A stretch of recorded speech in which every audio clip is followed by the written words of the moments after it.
ಇವತ್ತು 3 ದಿನಗಳ ಕಾಲ ನಾವು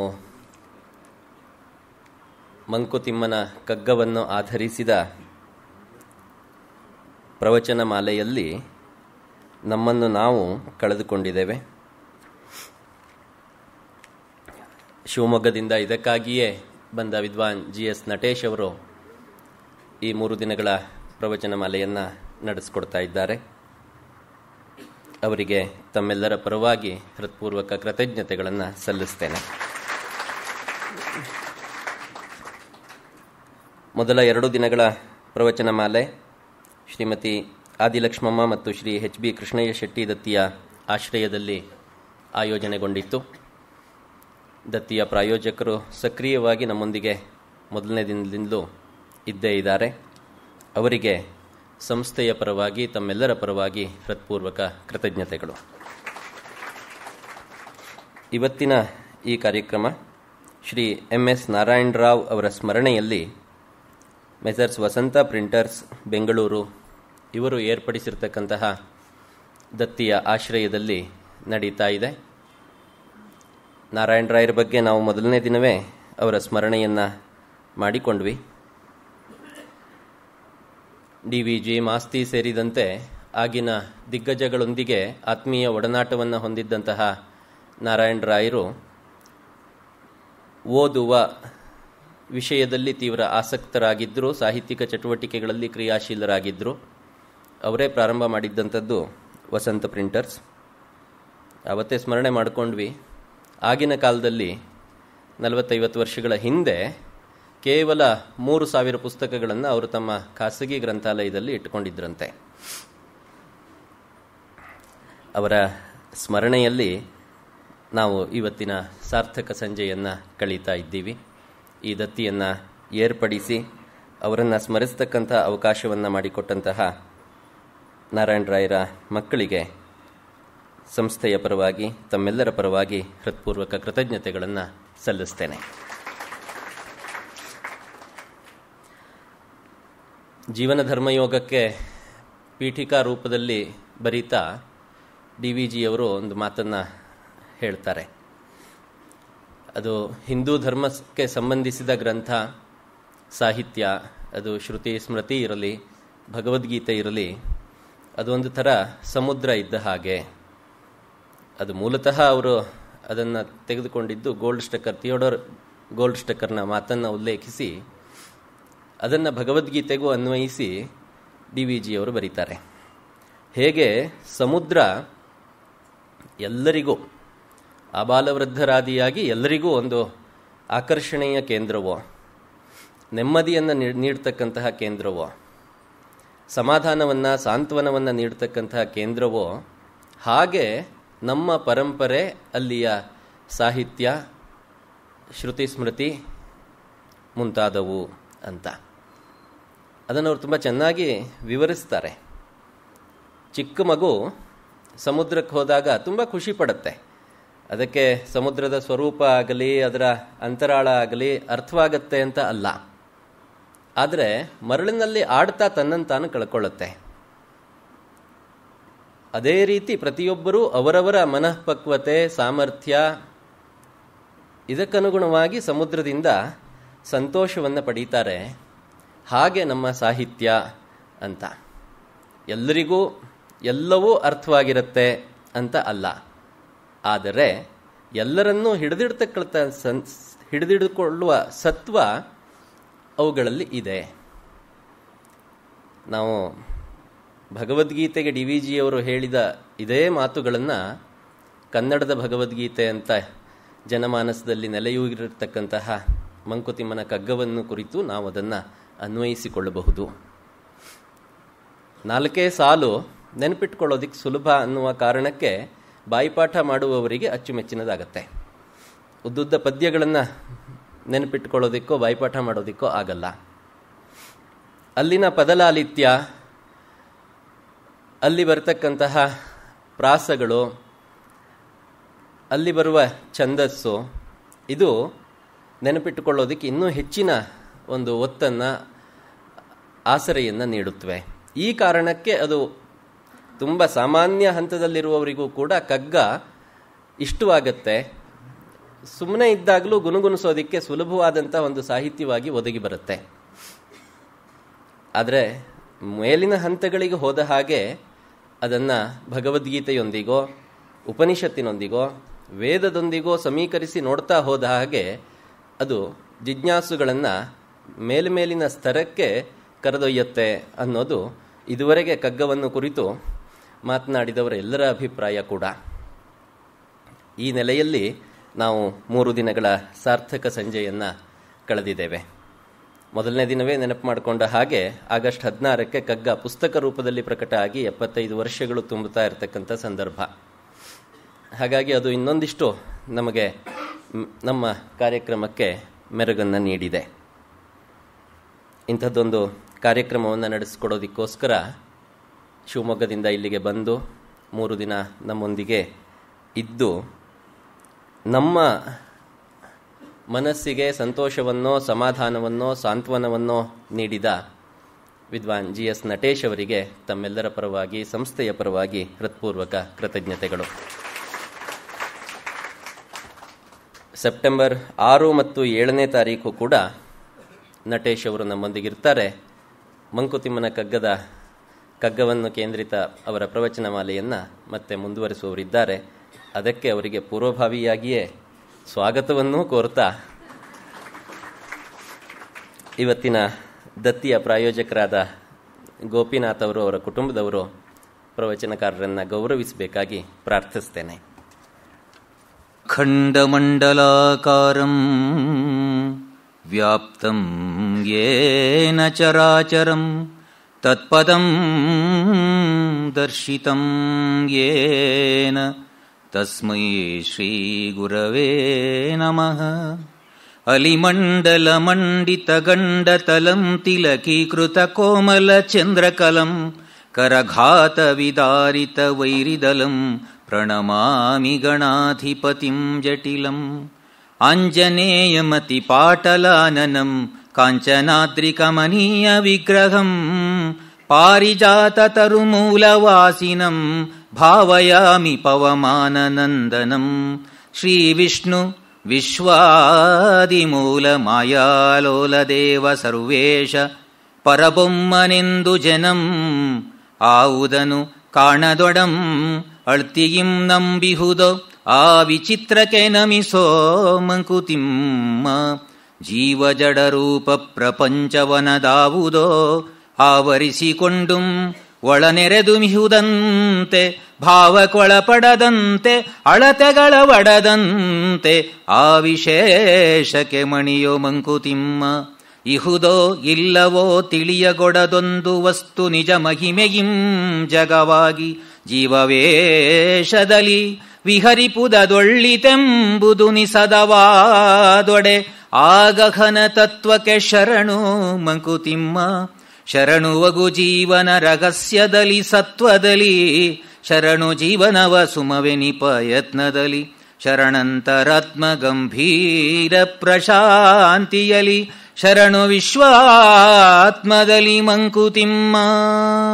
ಇಲ್ಲ ಆತ್ಮೀಯರೇ, ಮೇಲುಕೋಟೆಯಲ್ಲಿ ಒಬ್ಬರು ಪ್ರಸಿದ್ಧ ಸಂಸ್ಕೃತ ವಿದ್ವಾಂಸರಿದ್ದಾರೆ, ಉಮಾಕಾಂತ್ ಭಟ್ ಅಂತ. ಒಂದ್ಸಲ ಭೇಟಿ ಮಾಡಕ್ಕೆ ಹೋದಾಗ ಯಾವುದೋ ಕಾರ್ಯಕ್ರಮ ನಿಮಿತ್ತ ಕಗ್ಗದ ಬಗ್ಗೆ ಅವರು ಒಂದು ಮಾತು ಹೇಳಿದರು. ಈ ಕಗ್ಗದ ಒಂದೊಂದು ಪದ್ಯಕ್ಕೂ ಕೂಡ ಒಂದೊಂದು ಪ್ರಬಂಧ ಬರೆಯುವಷ್ಟು ವಿಷಯ ಅದರೊಳಗೆ ಅಡಕಾಗಿದೆ ಅಂತ ಹೇಳಿಬಿಟ್ಟು, ವೇದಗಳು ದೇವಧ್ವನಿಗಳು, ಅವದೇ ಮಾತದು. ಎಷ್ಟು ಅದ್ಭುತವಾಗಿ ಒಂದು ವಾಕ್ಯದಲ್ಲಿ, ಒಂದೇ ವಾಕ್ಯದಲ್ಲಿ ಕಗ್ಗ ಏನು ಅಂತ ನಮ್ಗೆ ಮನದಟ್ಟು ಮಾಡಿದರು. ವೇದಗಳು ದೇವಧ್ವನಿಗಳು, ಕಾವ್ಯಗಳು ಜೀವಧ್ವನಿಗಳು. ಆದರೆ ಈ ಕಗ್ಗ ಜೀವಧ್ವನಿಯಿಂದ ದೇವಧ್ವನಿಯನ್ನು ಮುಟ್ಟುವ ಸೇತುವೆ ಅಂತ. ಇದೊಂದು ಸಾಲು ಸಾಕು ಕಗ್ಗ ಏನು ಅಂತ ನಾವು ತಿಳಿಬೇಕಾದ್ರೆ. ಡಿ ವಿ ಜಿಯವರ ದೈನಂದಿನ ವ್ಯವಹಾರಗಳನ್ನು ನೋಡಿದರೆ ಬಹಳ ಸರಳವಾಗಿ ಸಂತೋಷದಿಂದ ಕಾಲ ಕಳೀತಾ ಇದ್ರು. ಬಹುಶಃ ತಿನ್ನುವುದಕ್ಕೆ ಸ್ವಲ್ಪ ಅವರು ಹೆಚ್ಚು ಒತ್ತು ಕೊಡ್ತಾ ಇದ್ರು. ಹಾಮ ನಾಯಕರು ಒಂದು ಸಲ ಅವರನ್ನು ಭೇಟಿ ಮಾಡೋಕ್ಕೆ ಹೋದ್ರಂತೆ. ಆಗ ಒಳ್ಳೆ ಆಗತಾನೇ ಮಾಡಿಸಿ ತಂದ ಬಿಸಿ ಬಿಸಿ ಗರಂ ಗರಂ ಜಿಲೇಬಿಯನ್ನು ಇಟ್ಕೊಂಡು ತಿಂತಾ ಇದ್ದಾರೆ. ಹಮಾನಾಯಕರು ಕೇಳಿದ್ರಂತೆ, ಅಲ್ಲ ಇಷ್ಟೆಲ್ಲ ನಿಮಗೆ ಕಾಯಿಲೆಗಳಿದ್ದಾವೆ, ಆದರೂ ಇದನ್ನೆಲ್ಲ ತಿಂತಾ ಇದ್ದೀರಲ್ಲ, ಇದಕ್ಕೇನು ಹೇಳಬೇಕು ಅಂತ. ನಾಯಕರೇ, ಇದರೊಳಗೆ ನೀವು ಅದ್ವೈತ ಮಾಡಕ್ಕೆ ಹೋಗಬೇಡಿ, ಇದು ದ್ವೈತ. ಅಂದರೆ ಆ ತತ್ವಗಳನ್ನು ಎಷ್ಟು ಚೆನ್ನಾಗಿ ಹೇಳ್ತಾರೆ. ದ್ವೈತ ಅಂದರೆ ತಿನ್ನುವ ವಿಚಾರವೇ ಬೇರೆ, ಅನುಭವಿಸುವ ವಿಚಾರವೇ ಬೇರೆ. ಕೊನೆಯವರೆಗೂ ಅವರು ಕಂಡುಕೊಂಡಿದ್ದ ಹಾಗೆ ತಿನ್ನುವಾಗ ಅನುಭವಿಸುವ ವಿಚಾರವನ್ನು ಎಣಿಸ್ಕೊಂಡು ಕೊರಗಬೇಡ, ತಿನ್ನುವಾಗ ತಿಂದುಬಿಡು. ಅಷ್ಟು ಹೇಳಿಬಿಟ್ಟು ನನಗೆ ಈ ಜಿಲೇಬಿಗೆ ಬೇರೆಯಾದ ಚಾನಲ್ಲೇ ಇದೆ ಅಂತ ಹೇಳಿದ್ರಂತೆ. ಹಾಗಾಗಿ ಅನೇಕ ಸಂದರ್ಭಗಳಿದ್ದಾವೆ. ಆಮೇಲೆ ಟಿ.ಎನ್. ಪದ್ಮನಾಭನ್ ಅವರ ಶಿಷ್ಯೋತ್ತಮರಲ್ಲಿ ಪರಮಶಿಷ್ಯ, ಆಗ ತರುಣ ಆಗಿದ್ದರು. ಸಾಹಿತ್ಯ, ಸಂಗೀತ ಎಲ್ಲ ಉತ್ಕೃಷ್ಟವಾದ ಸಾಹಿತ್ಯವನ್ನು ಅವರ ಅಭಿಪ್ರಾಯ ಪ್ರಕಾರ ಓದಿದರೆ ಉತ್ಕೃಷ್ಟವಾದ ಸಾಹಿತ್ಯವನ್ನೇ ಓದಬೇಕು ಅಂತ, ಕೇಳಿದರೆ ಉತ್ಕೃಷ್ಟವಾದ ಸಂಗೀತವನ್ನೇ ಕೇಳಬೇಕು ಅಂತ. ಅವರು ಒಮ್ಮೆ ಡಿ ವಿ ಜಿ ಅವರ ಮನೆಗೆ ಹೋದರಂತೆ. ಗೇಟಲ್ಲಿ ನಿಂತ್ಕೊಂಡಾಗ ಡಿ ವಿ ಜಿ ಅವರು ಎದ್ದು ಬಂದ್ರಂತೆ. ಇವರು ತರುಣ, ಡಿ ವಿ ಜಿಗೆ ವಯಸ್ಸಾಗಿತ್ತು. ಇವರಿಗೆ ಸ್ವಾಗತ ಮಾಡಲಿಕ್ಕೆ ಎದ್ದು ಗೇಟ್ವರೆಗೂ ಬಂದ್ರಂತೆ. ಪದ್ಮನಾಭನ್ ಅವರಿಗೆ ಮುಜುಗರ ಆಗ್ಬಿಡ್ತು. ಇಷ್ಟು ಸಣ್ಣವನ್ನ ವೆಲ್ಕಮ್ ಮಾಡೋಕ್ಕೆ ಇವರು ದೊಡ್ಡವರು ಎದ್ದು ಬಂದ್ಬಿಟ್ರಲ್ಲ ಅಂತ. ಆಮೇಲೆ ಒಳಗಡೆ ಹೋಗಿ ನೋಡುವಾಗ ಒಂದಷ್ಟು ಜನ ಕಾಡು ಹರಟೆ ಮಾಡ್ತಾ ಕೂತ್ಕೊಂಡಿದ್ರಂತೆ. ಕಾಡು ಹರಟೆ ಮಾಡಲಿಕ್ಕೆ ಇವ್ರ ಜೊತೆಗೆ ಮಾತಾಡ್ತಾ ಇದ್ದಾರೆ. ಡಿ ವಿ ಜಿಗೂ ಗೊತ್ತಿತ್ತು ಇದೇನು ಪ್ರಯೋಜನಕ್ಕಿಲ್ಲದ ಹರಟೆ ಅಂತ, ಆದರೆ ತುಂಬ ಅವಮಾನ ಮಾಡಿ ಹೊರಗಡೆ ಕಳ್ಸಕ್ಕಾಗಲ್ವಲ್ಲ. ಹಾಗಾಗಿ ಮಾತಾಡಿ ಇನ್ನು ಬರ್ತೇವೆ ನಾವು ಅಂದ್ರಂತೆ. ಅವರನ್ನು ಗೇಟ್ವರೆಗೆ ತಗೊಂಡು ಹೋಗಿ ಬಿಟ್ಟು ಬಂದ್ರಂತೆ. ಆಗ ಪದ್ಮನಾಭನ್ ಹೇಳ್ತಾರೆ, ಇವತ್ತು ನನಗೆ 2 ಅಪಚಾರಗಳನ್ನು ಆದಾಗಾಯ್ತು, ನೀವು ಮಾಡಬಾರ್ದಿತ್ತು ಇದನ್ನ. ಏನು ಅಂತ ಕೇಳಿದ್ರಂತೆ. ನಾನು ಸಣ್ಣವನು, ನೀವು ಎದ್ದು ಬಂದು ನಮಗೆ ಸ್ವಾಗತ ಮಾಡಿದ್ದು ಯಾಕೋ ನನಗೆ ಮುಜುಗರ ಅನಿಸ್ತಾ ಇದೆ. ಮತ್ತೊಂದು, ಅವರು ಕಾಡು ಹರಟೆ ಹಡಿತಾ ಇದ್ದಾರೆ, ಅವರನ್ನು ಗೌರವಪೂರ್ವಕವಾಗಿ ಗೇಟ್ವರೆಗೆ ಕಳಿಸಿ ಬಂದ್ರಲ್ಲ, 2 ಕೂಡ ಯಾಕೋ ಸಮಂಜಸ ಅಂತ ನನಗನ್ನಿಸ್ತಾ ಇಲ್ಲ ಅಂತ. ಇದನ್ನು ಕೇಳಿದವರು ಡಿ ವಿ ಜಿ ಒಂದೇ ಮಾತು ಹೇಳ್ತಾರೆ, ನಾನು ಮಾಡಿದ ಸರಿ, ಆಗಮಾರ್ಥಂತು ದೇವಾನ ಗಮನಾರ್ಥಂತು ರಕ್ಷಸಾಂ. ಎಷ್ಟು ಅದ್ಭುತವಾಗಿ 1-2 ಸಾಲಲ್ಲಿ ಆ ಸಂತೋಷವನ್ನ, ಹಾಸ್ಯವನ್ನ ತುಂಬಿ ಹೇಳ್ತಾರೆ. ಹಾಗೆಯೇ ಡಿ ವಿ ಜಿ ಯಾವತ್ತೂ ಕೂಡ ಅಹಂಕಾರ ಪಟ್ಟವರಲ್ಲ. ಅವರ ವನಸುಮ ಇರಲಿ, ಅನೇಕ ಅವರ ಪದ್ಯಗಳಿರಲಿ, ಎಂದೂ ಕೂಡ ಅಹಂಕಾರ ಪಟ್ಟವರಲ್ಲ. ಅವ್ರು ಹೇಳಿದಾಗೆ ಕಸಬೊರಕೆಯಾಗಿಳೆಗೆ ಮಂಕುತಿಮ್ಮ, ನೀನು ಮಾಡು ಕೆಲಸ ಮಾಡು, ಮೂಲೆಗಿರು. ನೀನು ಮಾಡಿದ ಕೆಲಸ ನಿಜವಾಗಿಯೂ ಕೂಡ ಪವಿತ್ರತಮವಾಗಿದ್ದರೆ, ಶ್ರೇಷ್ಠವಾದ ಕೆಲಸ ಇದ್ದರೆ ನಿನ್ನ ಹತ್ರಕ್ಕೆ ಹುಡ್ಕೊಂಡು ಬರ್ತಾರೆ. ನಾನು ಮಾಡಿದೆ ಅಂತ ಎಲ್ಲೂ ಹೇಳ್ಕೊಡ್ಬೇಕಾಗಿದ್ದಿಲ್ಲ. ಕಸಬೊರಕೆ ಯಾವತ್ತವ್ರು ಹೇಳ್ಕೊಳುತ್ತಾ? ಬೈಲಿದ ಕಸ ಗುಡಿಸುತ್ತೆ, ಮೂಲೆಯಲ್ಲಿ ಹೋಗಿ ಕೂತ್ಕೊಳ್ಳುತ್ತೆ. ವ್ಯಾಕ್ಯೂಮ್ ಕ್ಲೀನರನ್ನು ಎದುರುಗಡೆ ಇಟ್ಕೊಂಡಿರ್ತೀವಿ ನಾವು ಮನೆಯಲ್ಲಿ. 4 ಜನರಿಗೆ ಗೊತ್ತಾಗಲಿ ನಮ್ಮಲ್ಲಿ ವ್ಯಾಕ್ಯೂಮ್ ಕ್ಲೀನರ್ ಇದೆ, ನಾವು ಅಷ್ಟು ಶ್ರೀಮಂತರು, ಗೊತ್ತಾಗಲಿ ಅಂತ. ಆದರೆ ಅದ್ರ ಹಣೆ ಬರ ಏನು ಅಂದರೆ ಕರೆಂಟ್ ಇದ್ದರೆ ಮಾತ್ರ. ಆದರೂ ಗೊರಗೊರ ಸೌಂಡ್ ಮಾಡ್ಕೊಂಡು ಏನೋ ವಟ ಅಂತ ಕೆಲಸ ಮಾಡುತ್ತೆ. ಆ ಕೆಲಸ ಮಾಡುವಾಗ ಕರೆಂಟ್ ಹೋಯ್ತೋ ಅದನ್ನು ಬದಿಗಿಡಬೇಕಾಗತ್ತೆ, ಮತ್ತೆ ಮೂಲೆಗೆ ಹೋಗಿ ಕೈ ಹಾಕ್ತೇವೆ. ಆ ಪೊರಕೆ ಯಾವತ್ತಾರು ಅಹಂಕಾರ ಮಾಡುತ್ತಾ? ನನ್ನನ್ನು ನೆಗ್ಲೆಕ್ಟ್ ಮಾಡಿದೆ, ನಾನು ಬರಲ್ಲ ಅಂತ ಹೇಳುತ್ತಾ? ನಾನಿರುವುದೇ ನಿನ್ನ ಸೇವೆಗಾಗಿ ಅಂತ ಬಂದ್ಬಿಡುತ್ತಲ್ವಾ? ಹಾಗಾಗಿ ನಾವೀಗ ಪೊರಕೆ ಹಾಗಿದ್ರೆ ಎರಡು ಲಾಭ. ಮೂಲೆಗೆ ಸೇರಿಡ್ತೀವಿ ನಾವು, ಮಾಡಿ ಕೆಲಸ ಮಾಡಿ ಮೂಲೆಗೆ ಸೇರಿದ್ರೆ 2 ಲಾಭ ಇದೆ. ಮತ್ತೆ ಯಾರೂ ನಮ್ಮನ್ನ ಮೂಲೆಗೆ ಸೇರಿಸಲ್ಲ.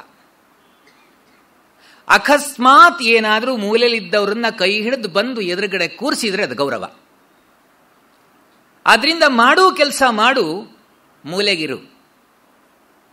ಹೆಸರು ಹೆಸರೆಂಬುದೇ ಕಸರು ಬೀಸುವ ಗಾಳಿ, ಹಸೆಯೊಂದು ನಿನಗೇಕೆ ಬ್ರಹ್ಮಪುರಿಯೊಳಗೆ.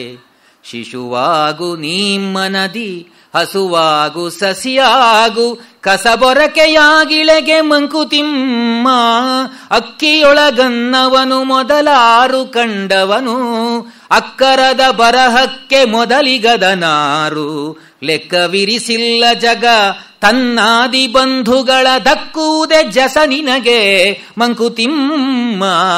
ಹೆಸರು ಹೆಸರೆಂದು ನೀಂ ಬಸವಳಿವುದೇ ಕೈಯ ಕಸದೊಳಗೆ ಕಸವಾಗಿ ಹೋಗನಲೆ ನೀನು. ಮಿಸುಕಲಿ ಧರೆಯ ಮರೆವು ಮರೆವು ಎನ್ನನೆನ್ನುತ್ತ ಬೇಡು ಮಿಸುಕದಿರು ಮಣ್ಣಿನಲಿ ಮಂಕುತಿಮ್ಮ. ಅಹಂಕಾರ ಬಿಡು ಅಂತ ಎಷ್ಟು ಅದ್ಭುತವಾಗಿ ಹೇಳಿದ್ದಾರೆ. ಹೆಸರಿಗಾಗಿ ಕೆಲಸ ಮಾಡಬೇಡ ನೀನು, ಅದು ಕಶ್ಮಲ ಬೀಸುವ ಗಾಳಿ. ಯಾರು ಹೆಸರಿಗಾಗಿಯೇ ಕೆಲಸ ಮಾಡ್ತಾರೆ ಸರಿಯಾಗಿ ಕೆಲಸ ಮಾಡಲ್ಲ ಅಂತ ಅರ್ಥ. ಈ ವಿಶಾಲವಾದ ಬ್ರಹ್ಮಪುರಿಯಲ್ಲಿ ನಿನಗೊಂದು ಸ್ಥಾನಮಾನ ಯಾಕೆ ಬೇಕು? ಅದಕ್ಕೆ ಹೇಳ್ತಾರೆ, ಶಿಶುವಾಗು ನೀ ಮನದಿ ಹಸುವಾಗು ಸಸಿಯಾಗು ಕಸಬೊರಕೆಯಾಗಿಳೆಗೆ ಮಂಕುತಿಮ್ಮ. ಒಂದೊಂದು ಉದಾಹರಣೆ ಕೊಡ್ತಾರೆ. ಮಗು ನೋಡಿ, ಯಾವತ್ತೂ ಕೂಡ ಈ ಸಾಮಾಜಿಕ ಲೇಪಗಳಿರಲ್ಲ. ಆಕೆ ಎಷ್ಟು ಅದ್ಭುತವಾಗಿ ಬದುಕುತ್ತೆ, ಇರುವುದರಲ್ಲಿ ಸಂತೋಷ ಪಡುತ್ತೆ. ಅಕ್ಕಿಯೊಳಗನ್ನವನು ಮೊದಲಾರು ಕಂಡವನು ಅದರ ವಿವರಣೆ ನೀಡ್ತಾ ಇದ್ದೆ ಮಂಗಳೂರಿನಲ್ಲಿ. ಅದು ಮುಗಿದ ಮೇಲೆ ಅದಕ್ಕೆ ಅರ್ಥ ಏನು? ಅಕ್ಕಿಯೊಳಗೆ ಮೊದಲು ಯಾರು ಅನ್ನ ಆಗಿದೆ ಅಂತ ಕಂಡುಹಿಡಿದಿದ್ದಾರೆ. ಅಕ್ಷರ ಮೊದಲು ಕಂಡುಹಿಡಿದವರು ಯಾರು? ಅವ್ರು ಯಾರದ್ದು ಸುದ್ದಿ ಗೊತ್ತಿಲ್ಲ ನಮಗೆ. ಯಾಕೆಂದ್ರೆ ಸುದ್ದಿಗಾಗಿ ಮಾಡಲೇ ಇಲ್ಲ, ಅವ್ರು ಸದ್ದಿಲ್ಲದೆ ಕೆಲಸ ಮಾಡಿದ್ರು. ಅಕ್ಕಿಯೊಳಗನ್ನವನು ಮೊದಲಾರು ಕಂಡವನು ಅಕ್ಕರದ ಬರಹಕ್ಕೆ ಮೊದಲಿಗದನಾರು. ಲೆಕ್ಕವಿರಿಸಿಲ್ಲ ಜಗ ತನ್ನಾದಿ ಬಂಧುಗಳ ದಕ್ಕುವುದೇ ಜಸ ನಿನಗೆ ಮಂಕುತಿಮ್ಮ. ಯಾರು ನಮ್ಮ ಹಿರಿಯರು ಮಾಡಿದ ಕೆಲಸವನ್ನು ರೆಕಾರ್ಡ್ ಮಾಡಲಿಲ್ಲ. ಯಾವುದೇ ವೇದ ಮಂತ್ರಗಳಾಗಲಿ, ಯಾವುದೇ ಮಂತ್ರ ಕಂಡಿಡಲಿ, ಅವರು ಅವ್ರ ಬಗ್ಗೆ ಹಿಸ್ಟ್ರಿ ಬರ್ಕೊಳ್ಳಿಲ್ಲ. ಡೇಟ್ ಆಫ್ ಬರ್ತು, ನಮ್ಮಪ್ಪ ನಮ್ಮಮ್ಮ ಇಷ್ಟು ಪ್ರಶಸ್ತಿಗಳು ಯಾವುದು ಬರ್ಕೊಳ್ಳಿಲ್ಲ. ಮಾಡು ಕೆಲಸ ಮಾಡಿದ್ರು, ಸಮರ್ಪಣೆ ಮಾಡಿದ್ರು. ನೀನು ಹೀಗೆ ಕೆಲಸ ಮಾಡ್ತಾ ಹೋಗು. ನಿಜವಾಗಿಯೂ ಕೂಡ ಮಾನ್ಯತೆ ಸಿಗುವುದಿದ್ರೆ ಹಾಗೆ ಮನ್ನತ್ತೆ. ಅಕ್ಕಿಯಲ್ಲಿ ಅನ್ನ ಆಗುತ್ತೆ ಅಂತ ಕಂಡುಹಿಡಿದವರು ನಮ್ಗೆ ಗೊತ್ತಿಲ್ಲ, ದಿವಸ ಊಟ ಮಾಡಲ್ವಾ? ಅಕ್ಷರ ಮೊದಲು ಯಾರು ಕಂಡುಹಿಡಿದ್ರು? ಕನ್ನಡ ಅಕ್ಷರ ಮೊದಲು ಕಂಡುಹಿಡಿದವರು ಯಾರು?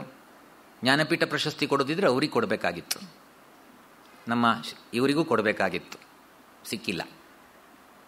ಅಕ್ಕರದ ಬರಹಕ್ಕೆ ಮೊದಲಿಗದನಾರು ಲೆಕ್ಕವಿರಿಸಿಲ್ಲ ಜಗ ತನ್ನಾದಿ ಬಂಧುಗಳ. ಏನು ಹಿರಿಯರು ಏನೆಲ್ಲ ಕೆಲಸ ಮಾಡಿದ್ರು ಅವರ ಲೆಕ್ಕ ಇಟ್ಕೊಂಡಿಲ್ಲ ಜಗತ್ತು. ಚೆನ್ನವೀರ ಕಣವಿಯವರು ಒಂದು ಮಾತು ಹೇಳ್ತಾರೆ, ಏಸೋ ಈಶರು ದಾಸರಾಗಿಯೇ ಉಳಿದು ಜನರ ಬದುಕನು ಉತ್ತು ಹಸನುಗೊಳಿಸಿ ಮೌನ ಶರಧಿಯ ತಳದಿ ಮುತ್ತಾಗಿ ಮಲಗಿಹರೋ. ನಾವು ನೀವು ನೊರೆ ತೊರೆ ಜೊಂಡು ಪಾಚಿ.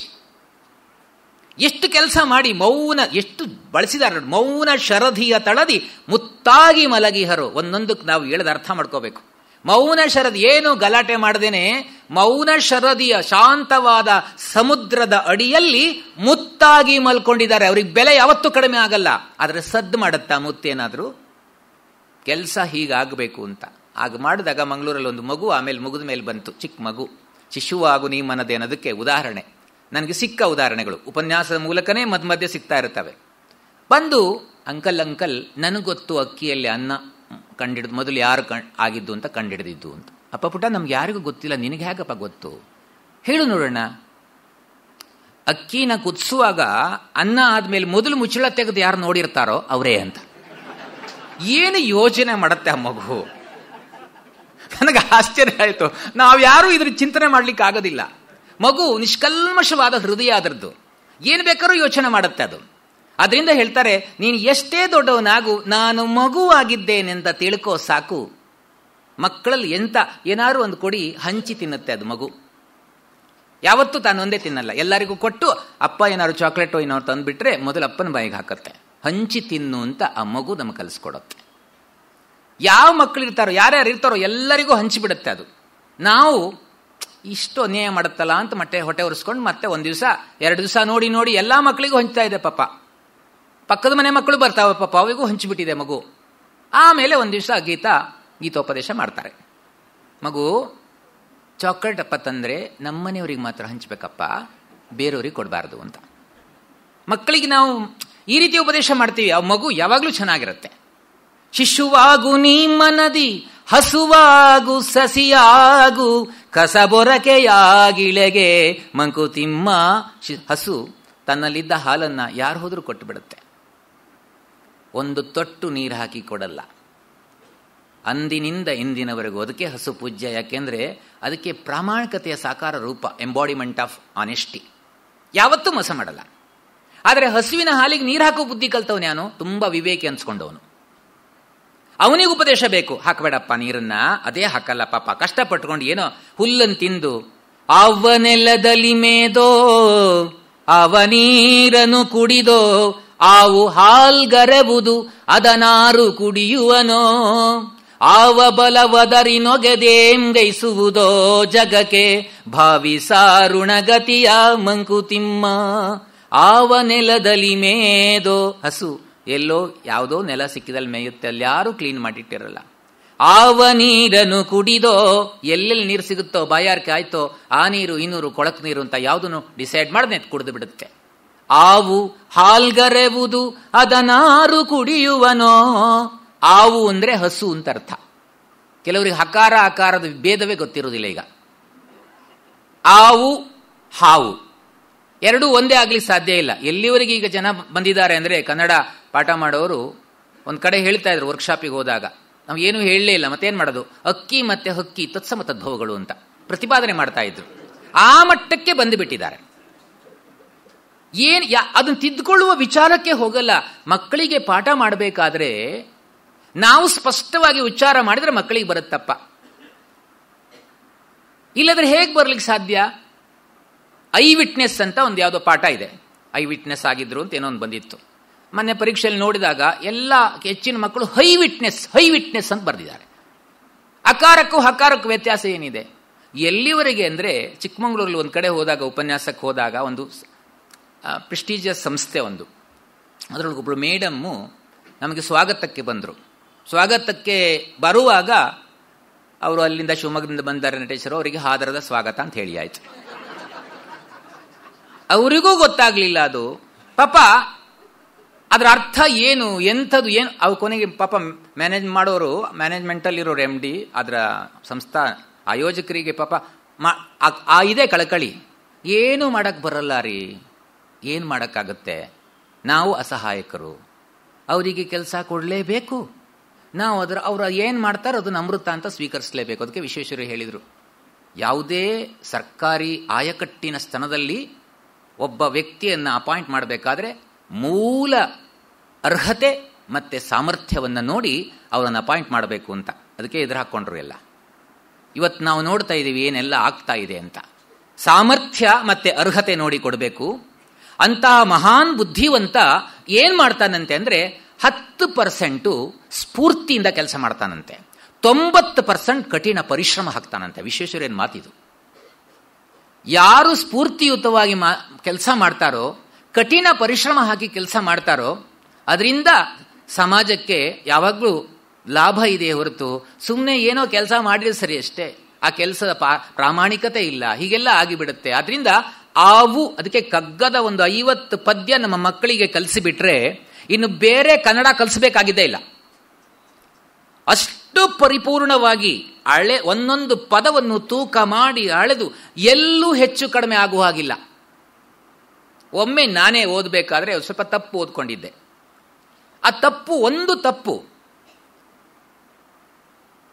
ಆ ಒಂದು ತಪ್ಪಿನಿಂದ ಇಡೀ ಪದ್ಯವೇ ಅರ್ಥ ಆಗ್ತಿರ್ಲಿಲ್ಲ ನನಗೆ.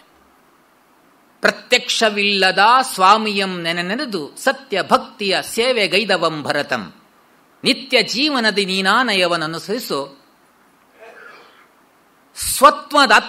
ಸ್ವತ್ವದಾತ್ಮದ ನೀಗಿ. ಸತ್ವ ಅಂತಿದೆ ಅಲ್ಲಿ, ನಾವು ಸತ್ವ ಅಂತ ಹೇಳ್ಕೊಂಡು ಓದ್ತಾ ಇದ್ದೆ. ಸತ್ವದ ಆಶಯ ನೀಗಿ ಅಂತ. ಸ್ವತ್ವ ಎರಡೆಷ್ಟು ವ್ಯತ್ಯಾಸ ಇದೆ. ಸತ್ವದ ಆಶಯ ನೀಗಿಯಿಂದ ಅದು ರಾಮನ ಬಗ್ಗೆ ಹೇಳ್ತಾರೆ. ಭರತ ಯಾವ ರೀತಿ ಆಡಳಿತ ನಡೆಸ್ತಾ ಇದ್ದ?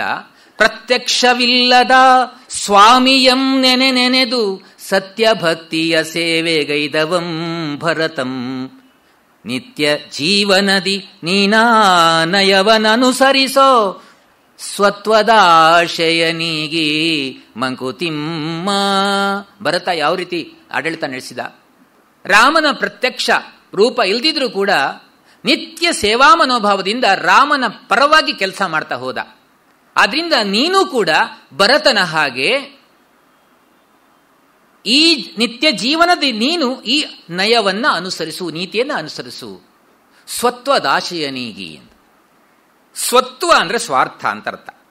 ಸತ್ವ ಅಂದ್ರೆ ಸತ್ವ. ಅದು ಸತ್ವದಾಶಯನೀಗುವುದೇನು ಅಂತ ನಾನು ಹಾಗೆ ಓದ್ಕೊಂಡ್ಬಿಟ್ಟಿದ್ದೀನಿ.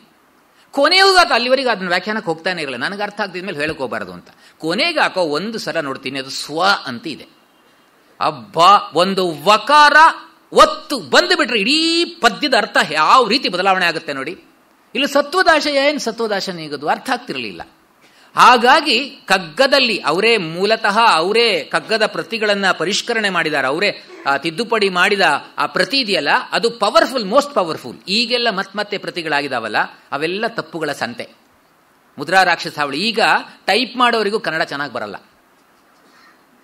ಹಾಗೆ ತಿಳ್ಕೊಂಡು ಮಾಡೋರು ಬೇಕಲ್ಲ. ಈಗ ಸಾಹಿತ್ಯದ ಬಗ್ಗೆ ಆಸಕ್ತಿ ಇದ್ದವರು ಇದ್ರೆ ಮಾತ್ರ ತಪ್ಪುಗಳು. ಅದು ಎಷ್ಟೋ ಬರೀ ನಾನು ಪುಸ್ತಕ ಇದು ಮಾಡುವಾಗಲೂ ತತ್ವ ಸತ್ವ ಮಹತ್ವಕ್ಕೆ ತಾವತ್ತಿದೆ. ಅದು ಕೊಟ್ಟು ನಾನು ಅದನ್ನ ತಿದ್ದುಪಡಿ ಮಾಡಿಕೊಟ್ರೆ ಅವ್ರು ಕಿತ್ತಾಕೋರೋದನ್ನ, ಸರ್ ತಪ್ಪು ಸರ್ ಇದು ಅಂತ. ಇನ್ನೇನು ಮಾಡ್ತೀರಾ? ಹಾಗಾಗಿ ನಿಜ ನೋಡಿ, ಎಲ್ಲಿ ಕಗ್ಗದ ಪದ್ಯಗಳು ಯಾವುದೇ ನೋಡಿ, ಹೇಗೆ ಪದ ಇರಬೇಕು ಹಾಗೇ ಇದೆ. ಅದಕ್ಕೆ ಅದನ್ನ ಪರಿಚಯಿಸೋದ್ರ ಮೂಲಕ ನಿಜವಾದ ಕನ್ನಡದ ಸೊಗಸನ್ನ ನಮ್ಮ ಮಕ್ಕಳಿಗೆ ಕಲಿಸ್ಬೋದು, ತೋರಿಸ್ಬೋದು. ಹಾಗಾಗಿ ಸ್ವಾರ್ಥ ನೀಗಿದ ಕೆಲಸ ಇದೆಯಲ್ಲ, ಅದು ನಿಜವಾಗಿಯೂ ಕೂಡ ಅದ್ಭುತವಾದ ಸಂತೋಷವನ್ನು ನೀಡುತ್ತೆ. ಅದನ್ನೇ ಹೇಳ್ತೆ, ಹೆಸರಿಗಾಗಿ ಕೆಲಸ ಮಾಡಬೇಡ. ಅವರದ್ದ ಆದರ್ಶ ವಾಕ್ಯ ಏನು ಅಂದರೆ, ಅಕೃತ್ವ ಪರಸಂತಾಪಂ ಅಗತ್ವ ಖಲನಮ್ರತ ಅನುಸೃಜ್ಯ ಸತಾಂ ವರ್ತ್ಮ ಯತ್ ಸ್ವಲ್ಪಮಪಿ ತದ್ಬಹು ಬಹು. DVGಯವರ ಆದರ್ಶ ವಾಕ್ಯ. ಯಾರ್ಯಾರು ಹೋದರೆ ಹೀಗೆ ಹೇಳ್ತಾ ಇದ್ರಂತೆ. ಎಷ್ಟು ಅದ್ಭುತವಾಗಿ ನಮಗೆ ಬೇಕಿದು. ಅಕೃತ್ವ ಪರಸಂತಾಪಂ, ಬೇರೆಯವರಿಗೆ ನೋವನ್ನು ಉಂಟು ಮಾಡದೇನೆ. ಅಗತ್ವ ಖಲನಮ್ರತ, ದುರ್ಜನರಿಗೆ ತಲೆ ಬಾಗದೇನೆ. ಅನುಸೃಜ್ಯ ಸತಾಂ ವರ್ತ್ಮ, ಸಜ್ಜನರ ದಾರಿಯನ್ನ ಮೀರದೇನೆ. ಯತ್ ಸ್ವಲ್ಪಂಬಿ ತದ್ಭವು, ಸ್ವಲ್ಪ ಕೆಲಸ ಮಾಡಿದ್ರು ಅದು ದೊಡ್ಡ ಕೆಲಸ ಅಂತ. ಈ ಎರಡು ಇಷ್ಟು ವಿಶೇಷಗಳಿಂದ ಮಾಡಿರ್ಬೇಕಲ್ಲ. ಎಷ್ಟೇ ಸ್ವಲ್ಪ ಕೆಲಸ ಮಾಡಿದ್ರು ಅದು ದೊಡ್ಡ ಕೆಲಸ ಅಂತೆ. ಮಾಡಬಾರ್ದೆಲ್ಲ ಮಾಡಿಕೊಂಡು ಎಷ್ಟು ಒಳ್ಳೆ ಕೆಲಸ ಮಾಡಿದ್ರೆ ಏನು ಪ್ರಯೋಜನ? ಅದು ಮೂಲವೇ ಸರಿ ಇರುವುದಿಲ್ವಲ್ಲ. ಹಾಗಾಗಿ ಕೊನೆಯವರೆಗೂ ಕೂಡ ಆ ಆದರ್ಶ ವಾಕ್ಯವನ್ನ ನಿರಂತರವಾಗಿ ಅನುಸರಿಸ್ಕೊಂಡು ಹೋಗ್ತಾ ಇದ್ರು. ಅವರಿಗೆ ಅವರೇ ಹೇಳ್ಕೊಳ್ತಾ ಇದ್ರು. DVG ಸಂಯುಕ್ತಕ್ಕೋಪಿ ಬ್ರಹ್ಮಪತ್ತನ ಭಿಕ್ಷುಕ ಅಂತ. ಅವರಿಗೆ ಅವರೇ ನಾನು ಭಿಕ್ಷುಕ ಅಂತ ಹೇಳ್ಕೊಂಡ್ಬಿಟ್ಟಿದ್ದಾರೆ. ಭಿಕ್ಷುಕನಿಗೆ ಏನು ಅಹಂಕಾರ ಬರ್ಲಿಕ್ಕೆ ಸಾಧ್ಯ ಇಲ್ಲ. ಭಿಕ್ಷೆ ಬೇಡವರು ಹೋಗಿ ಬಿಸಿ ಇಡ್ಲಿನೇ ಕೊಡಿ ಅಂದ್ರೆ ಹೋಗಿ ಆಚೆಗೆ ಅಂತ ಕಳಿಸ್ತಾರೆ. ಮೊದಲು ತಂಗಳಿಗೆ ರೆಡಿ ಆಗಿರ್ಬೇಕು ಅವನು. ಆ ಭಿಕ್ಷೆ ಬೇಡ ಅಹಂಕಾರ ತೋರಿಸಿದ್ರೆ ಅವರಿಗೆ ಅವರು ಅದು ಯಾರೂ ಭಿಕ್ಷೆ ಹಾಕಲ್ಲ. ಅದರಿಂದ ನಾವು ನೀವು ಎಲ್ಲರೂ ಕೂಡ ಈ ಜಗತ್ತಲ್ಲಿ ಭಿಕ್ಷುಕರ ಹಾಗೆ. ಏನಿದೆ ನಮಗೆ? ಬೇಡ್ಕೊಂಡೇ ಬದುಕಬೇಕು. ಹಾಗೆ ಕೇಳಕ್ಕೋದ್ರೆ ನಾವು ಬೇಡೋದು ಜಾಸ್ತಿ. ಬೇರೆ ಪ್ರಾಣಿ ಪಕ್ಷಿಗಳು ನಮ್ಮಷ್ಟು ಬೇಡಲ್ಲ. ಅದರಿಂದ ಅವ್ರು ಹೇಳ್ತಾರೆ, ತಿರುಕ ನೀನೀ ಬ್ರಹ್ಮಪುರಿಯೊಳದ ಮರೆಯದಿರು, ಸಿರಿರ್ದೊಡೇನು ಪರಿಜನವಿರ್ದೊಡೇನು, ತೊರೆದೆಲ್ಲ ಡಂಬಗಳ ನೀನೆ ನಿನ್ನಾಳಾಗು, ಪರದೇಶಿ ಒಲು ಬಾಳು ಮಂಕುತಿಮ್ಮ.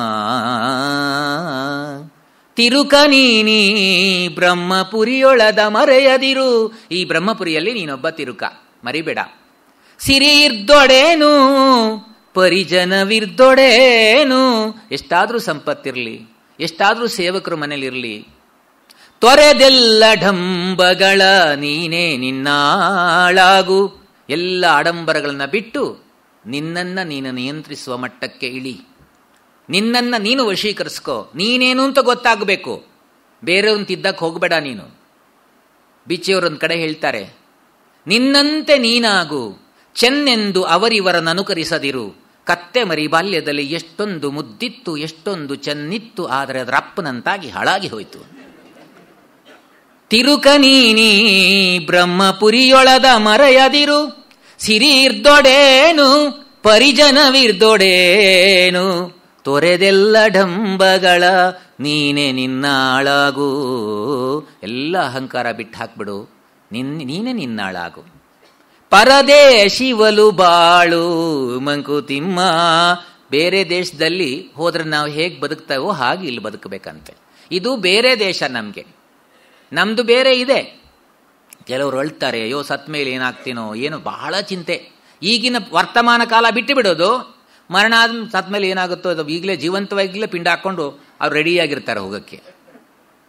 ಅವೆಲ್ಲ ಬೇಕಾ ನೋಡಿ. ಅದಕ್ಕೆ ಕಗ್ಗ ನಮಗೆ ಹೇಗೆ ನಮ್ಮ ಮಾನಸಿಕ ಕಶ್ಮಲಗಳನ್ನು ಮಾಲಿನ್ಯವನ್ನು ದೂರ ಮಾಡುತ್ತೆ ಅನ್ನೋದಕ್ಕೆ, ಮರಣದಿಂ ಮುಂದೇನು ಭೂತವೋ ಪ್ರೇತವೋ ಪರಲೋಕವೋ ಪುನರ್ಜನ್ಮವೋ ಅದೇನು, ತಿರುಗಿ ಬಂದವರಿಲ್ಲ ವರದಿ ತಂದವರಿಲ್ಲ ಧರೆಯ ಬಾಳ್ಗದರಿನೇ ಮಂಕುತಿಮ್ಮ, ಮೃತ್ಯುವಿಂ ಭಯವೇಕೆ ದೇಶಾಂತರ ಕೊಯ್ವ ಮಿತ್ರನಾಥಂ, ಚಿತ್ರ ಹೊಸದಿರ್ಪುದಲ್ಲಿ ಸಾತ್ವಿಕದಿ ಬಾಳ್ದವಂಗೆತ್ತಲೇಂ ಭಯವಿಹುದು, ಸತ್ರ ಹೊಸದಿಹುದು ನಡೆ ಮಂಕುತಿಮ್ಮ.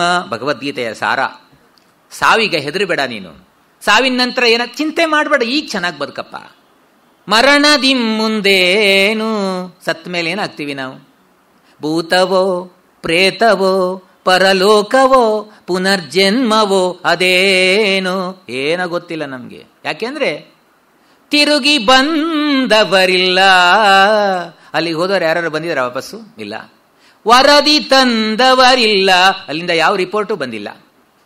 ಧರೆಯ ಬಾಳ್ಗದರಿನೇಂ ಮಂಕುತಿಮ್ಮ, ಭೂಮಿಯ ಬಾಳಿಗೆ ಜೀವನಕ್ಕೆ ಇಲ್ಲಿ ಬದುಕಬೇಕು ನಾವು. ಜೀವಂತ ಇರುವಷ್ಟು ಕಾಲ ಚಂದ ಬದುಕಿ ಹೋಗಬೇಕು. ಆಮೇಲಿನ ಚಿಂತೆ ಬೇಡ, ಅವನು ನೋಡ್ಕೋತಾನೆ. ನಾವು ನಮ್ಮ ಜೀವನವನ್ನ ಚೆನ್ನಾಗಿ ಮಾಡಿದ್ದೇವೆ ಅಂತಾದ್ರೆ ಅದರ ಉಸ್ತುವಾರಿ ಒಬ್ಬ ಇದ್ದಾನೆ, ನೋಡ್ಕೋತಾನೆ. ಅದು ಅವನಿಗೆ ಬಿಟ್ಟು ಬಿಡಬೇಕು. ಆಮೇಲೆ ಏನ್ ಚಿಂತೆ ಅವನು, ನಾವೇನ್ ಚಿಂತೆ ಮಾಡಿದ್ರು ಆಗುದೇ ಆಗೋದದು. ಅದಕ್ಕೆ ಹೇಳ್ತಾರೆ, ಮೃತ್ಯುವಿಗೆ ಅಳಬೇಡ. ಮೃತ್ಯುವನ್ನ ಪಡಿಬೇಕಾದ್ರೆ ನೇರವಾಗಿ ಸ್ವೀಕರಿಸಕ್ ಬರ್ಬೇಕಂತೆ, ಸಿದ್ಧವಾಗಿರ್ಬೇಕಂತೆ. ಮೃತ್ಯುವಿಂ ಭಯವೇಕೆ ದೇಶಾಂತರ ಕೊಯ್ವ ಮಿತ್ರನಾಥಂ, ಚಿತ್ರ ಹೊಸದಿರ್ಪುದಲ್ಲಿ ಸಾತ್ವಿಕದಿ ಬಾಳ್ದವಂಗೆತ್ತಲೇಂ ಭಯವಿಹುದು, ಸತ್ರ ಹೊಸದಿಹುದು ನಡೆ ಮಂಕುತಿಮ್ಮ. ನೋಡಿ, ವಾಸಾಂಸಿ ಜೀರ್ಣಾನಿ ಯಥಾ ವಿಹಾಯ, ಆ ಭಾವವನ್ನು ಹೇಗೆ ತುಂಬಿದ್ದಾರೆ ಇಲ್ಲಿ. ಮೃತ್ಯುವಿಂ ಭಯವೇಕೆ, ಯಾಕೆ ಹೆದರುತ್ತೀಯ ನೀನು? ಅದನ್ನು ಕಟ್ಟಿಕೊಂಡು ಏನಾಗಬೇಕಾಗಿದೆ? ಮೃತ್ಯುವಿಂ ಭಯವೇಕೆ ದೇಶಾಂತರ ಕೊಯ್ವ ಮಿತ್ರನಾಥಂ, ಬೇರೆ ದೇಶಕ್ಕೆ ಒಯ್ಯುವ ಮಿತ್ರ ಅಂತ ತಿಳ್ಕೊ. ಸಾತ್ವಿಕದಿ ಬಾಳ್ದವಂಗೆತ್ತಲೇಂ ಭಯವಿಹುದು. ಎಂಥ ಅದ್ಭುತ ವಾಕ್ಯ ಇದು. ಸಜ್ಜನಿಕಿನ ಸೌಜನ್ಯಶೀಲವಾಗಿ ಒಳ್ಳೆಯ ಸತ್ಕಾರ್ಯಗಳನ್ನು ಮಾಡ್ತಾ ಬದುಕಿದವನಿಗೆ ಯಾವ ಕಡೆಯಿಂದಲೂ ಭಯ ಇರ್ಲಿಕ್ಕೆ ಸಾಧ್ಯನೇ ಇಲ್ಲ ಅಲ್ವಾ? ನಾವು ತಪ್ಪು ಮಾಡಿದ್ರಲ್ವಾ, ಕೆಟ್ಟದ್ದು ಮಾಡಿದ್ರಲ್ವಾ ಹೆದರಿಕೆ ಆಗೋದು. ಟ್ಯಾಕ್ಸ್ ವಂಚನೆ ಮಾಡಿದ್ರಿಂದ ಲೋಕಾಯುಕ್ತರಿಗೆ ಅಥವಾ ಇನ್ಕಮ್ ಟ್ಯಾಕ್ಸ್ನವರಿಗೆ ಹೆದರೋದಲ್ವಾ? ಟ್ಯಾಕ್ಸ್ ಸರಿಯಾಗಿ ಕಟ್ರಿ, ಏನ್ ಹೆದರಿಕೆ ಇರುತ್ತೆ? ಯಾರಿಗೂ ಹೆದರ್ಬೇಕಾಗಿದ್ದಿಲ್ಲ. ಸಾತ್ವಿಕದಿ ಬಾಳ್ದವಂಗೆತ್ತಲೇಂ ಭಯವಿಹುದು, ಸತ್ರ ಹೊಸದಿಹುದು ನಡೆ ಮಂಕುತಿಮ್ಮ. ಅಲ್ಲಿ ಬೇರೆನೇ ಚೌಲ್ಟ್ರಿ ಇರುತ್ತೆ, ಬೇರೆನೇ ಚಿತ್ರ ಇರುತ್ತೆ. ಇಲ್ಲಿ ನಮಗೆ ಸಾಧಿಸಲಾಗದ ಅಥವಾ ನಾನು ಅನ್ಕೊಂಡಿದ್ದನ್ನ ನಾನು ಮಾಡ್ಲಿಕ್ಕಾಗದಿದ್ರೆ ಅಲ್ಲಿ ಮಾಡ್ಬೋದು. ಅಲ್ಲಿ ಬದಲಾವಣೆಗೆ ಅವಕಾಶ ಇದೆ. ಕೆಟ್ಟ ಹೆಂಡತಿ ಸಿಕ್ಲಪ್ಪ ಅಥವಾ ಕೆಟ್ಟ ಗಂಡ ಸಿಕ್ಕಿದ, ಅಲ್ಲಿ ಚೇಂಜ್ ಮಾಡ್ಕೋಬಹುದು. ಯಾಕೆ ಯೋಚನೆ ಮಾಡ್ತೀಯ? ಮೃತ್ಯುವಿಂ ಭಯವೇಕೆ ದೇಶಾಂತರ ಕೊಯ್ವ ಮಿತ್ರನಾಥಂ, ಚಿತ್ರ ಹೊಸದಿರ್ಪುದಲ್ಲಿ ಸಾತ್ವಿಕದಿ ಬಾಳ್ದವಂಗೆತ್ತಲೇಂ ಭಯವಿಹುದು, ಸತ್ರ ಹೊಸದಿಹುದು ನಡೆ ಮಂಕುತಿಮ್ಮ. ತೊಟ್ಟಿಲುಗಳೆಷ್ಟೋ ಮಸಣಗಳಷ್ಟು ಧರೆಯೊಳಗೆ, ತೊಟ್ಟಿಲಿಗೆ ಹಬ್ಬ ಮಸಣವು ತೇಗುತ್ತಿರಲು, ಹುಟ್ಟಿದವರೆಲ್ಲ ಸಾಯದೆ ನಿಲ್ಲೆ ಮತ್ತೆ ಹುಟ್ಟುವರ್ಗೆಡೆಯಲ್ಲಿ ಮಂಕುತಿಮ್ಮ. ತೊಟ್ಟಿಲುಗಳೆಷ್ಟು ಮಸಣಗಳಷ್ಟು ಧರೆಯೊಳಗೆ, ಯಾವುದು ಚೇಂಜ್ ಆಗಲ್ಲ, ಅಷ್ಟೇ ನಂಬರು. ತೊಟ್ಟಿಲಿಗೆ ಹಬ್ಬ, ಹುಟ್ಟಿದಾಗ ಹಬ್ಬ ಮಾಡ್ತೀವಿ. ಮಸಣವು ತೇಗುತ್ತಿರಲು, ಸತ್ತಾಗ ಬಹಳ ದುಃಖಿಸ್ತೀವಿ. ಹುಟ್ಟಿದವರೆಲ್ಲ ಸಾಯದೆ ನಿಲ್ಲೆ ಮತ್ತೆ ಹುಟ್ಟುವರ್ಗೆಡೆಯಲ್ಲಿ ಮಂಕುತಿಮ್ಮ. ಹುಟ್ಟಿದವರೆಲ್ಲ ಸಾಯಿಲ್ಲ ಇದ್ದಾರೆ, ಮತ್ತೆ ಹುಟ್ಟೋರಿಗೆ ಅವಕಾಶ ಮಾಡಿಕೊಡ್ಬೇಕಲ್ವಾ? ಹೊಸಬರಿಗೆ ಅವಕಾಶ ಮಾಡಿಕೊಡೋದೇ ಸಾವು, ಅಷ್ಟೇ. ಯೋಚನೆ ಮಾಡಬೇಡ. ಆದರೆ ನಾವು ಹೊಸಬರಿಗೆ ಹೊಸಬರಿಗೆ ಅವಕಾಶ ಮಾಡೋಕೋ ಜೊತೆಗೆ ಹೀಗೆ ಬದುಕಬೇಕು ತೋರಿಸಿ ನಾವು ಹೋಗ್ಬೇಕಲ್ವಾ? ಹೇಗೇಗೋ ಬದುಕಿದ್ರೆ ಅದು ಬದುಕ. ಅದರಿಂದ ಪರದೇಶಿ ಒಲು ಬಾಳು, ಅಹಂಕಾರ ಪಡಬೇಡ. ಪರದೇಶದಲ್ಲಿ ಇದ್ರೆ ನಾವು ಹೇಗೆ ಬದುಕಬೇಕು? ಎಲ್ಲ ಹೊರದೇಶಕ್ಕೆ ಹೋದೋ ಬಂದವರೆಲ್ಲ ಅನುಭವಗಳಿದ್ದಾರೆ. ಅಲ್ಲಿ ಇದೆಲ್ಲ ಒಳ್ಳೊಳ್ಳೆ ವಿಚಾರಗಳನ್ನ ಇಲ್ಲಿ ಕೊಂಡಾಡ್ತಾ ಇರ್ತಾರೆ. ಅಲ್ಲಿ ಬೀದಿಲಿ ಉಗಳಂಗಿಲ್ಲ, ಅಲ್ಲೇ ಹಿಡಿದ್ಬಿಟ್ಟು ಅಲ್ಲಿ ಪೆನಾಲ್ಟಿ ಹಾಕ್ತಾರೆ, ಅಥವಾ ಇಡೀ ದಿವಸ ಅಲ್ಲಿ ಗುಡಿಸ್ಕೊಂಡಿರು ಅಂತ ಹೇಳ್ತಾರೆ. ಹೇಳಿದ್ದೇ ಹೇಳೋದು. ಆಮೇಲೆ ವಿಮಾನ ನಿಲ್ದಾಣ ಭಾರತಕ್ಕೆ ಬಂದು ಇಳಿದ ತಕ್ಷಣ ಅಲ್ಲೇ ಉಗುಳ್ಕೊಂಡು ಬರ್ತಾರೆ. ಏನು ಪ್ರಯೋಜನ ಏನದು?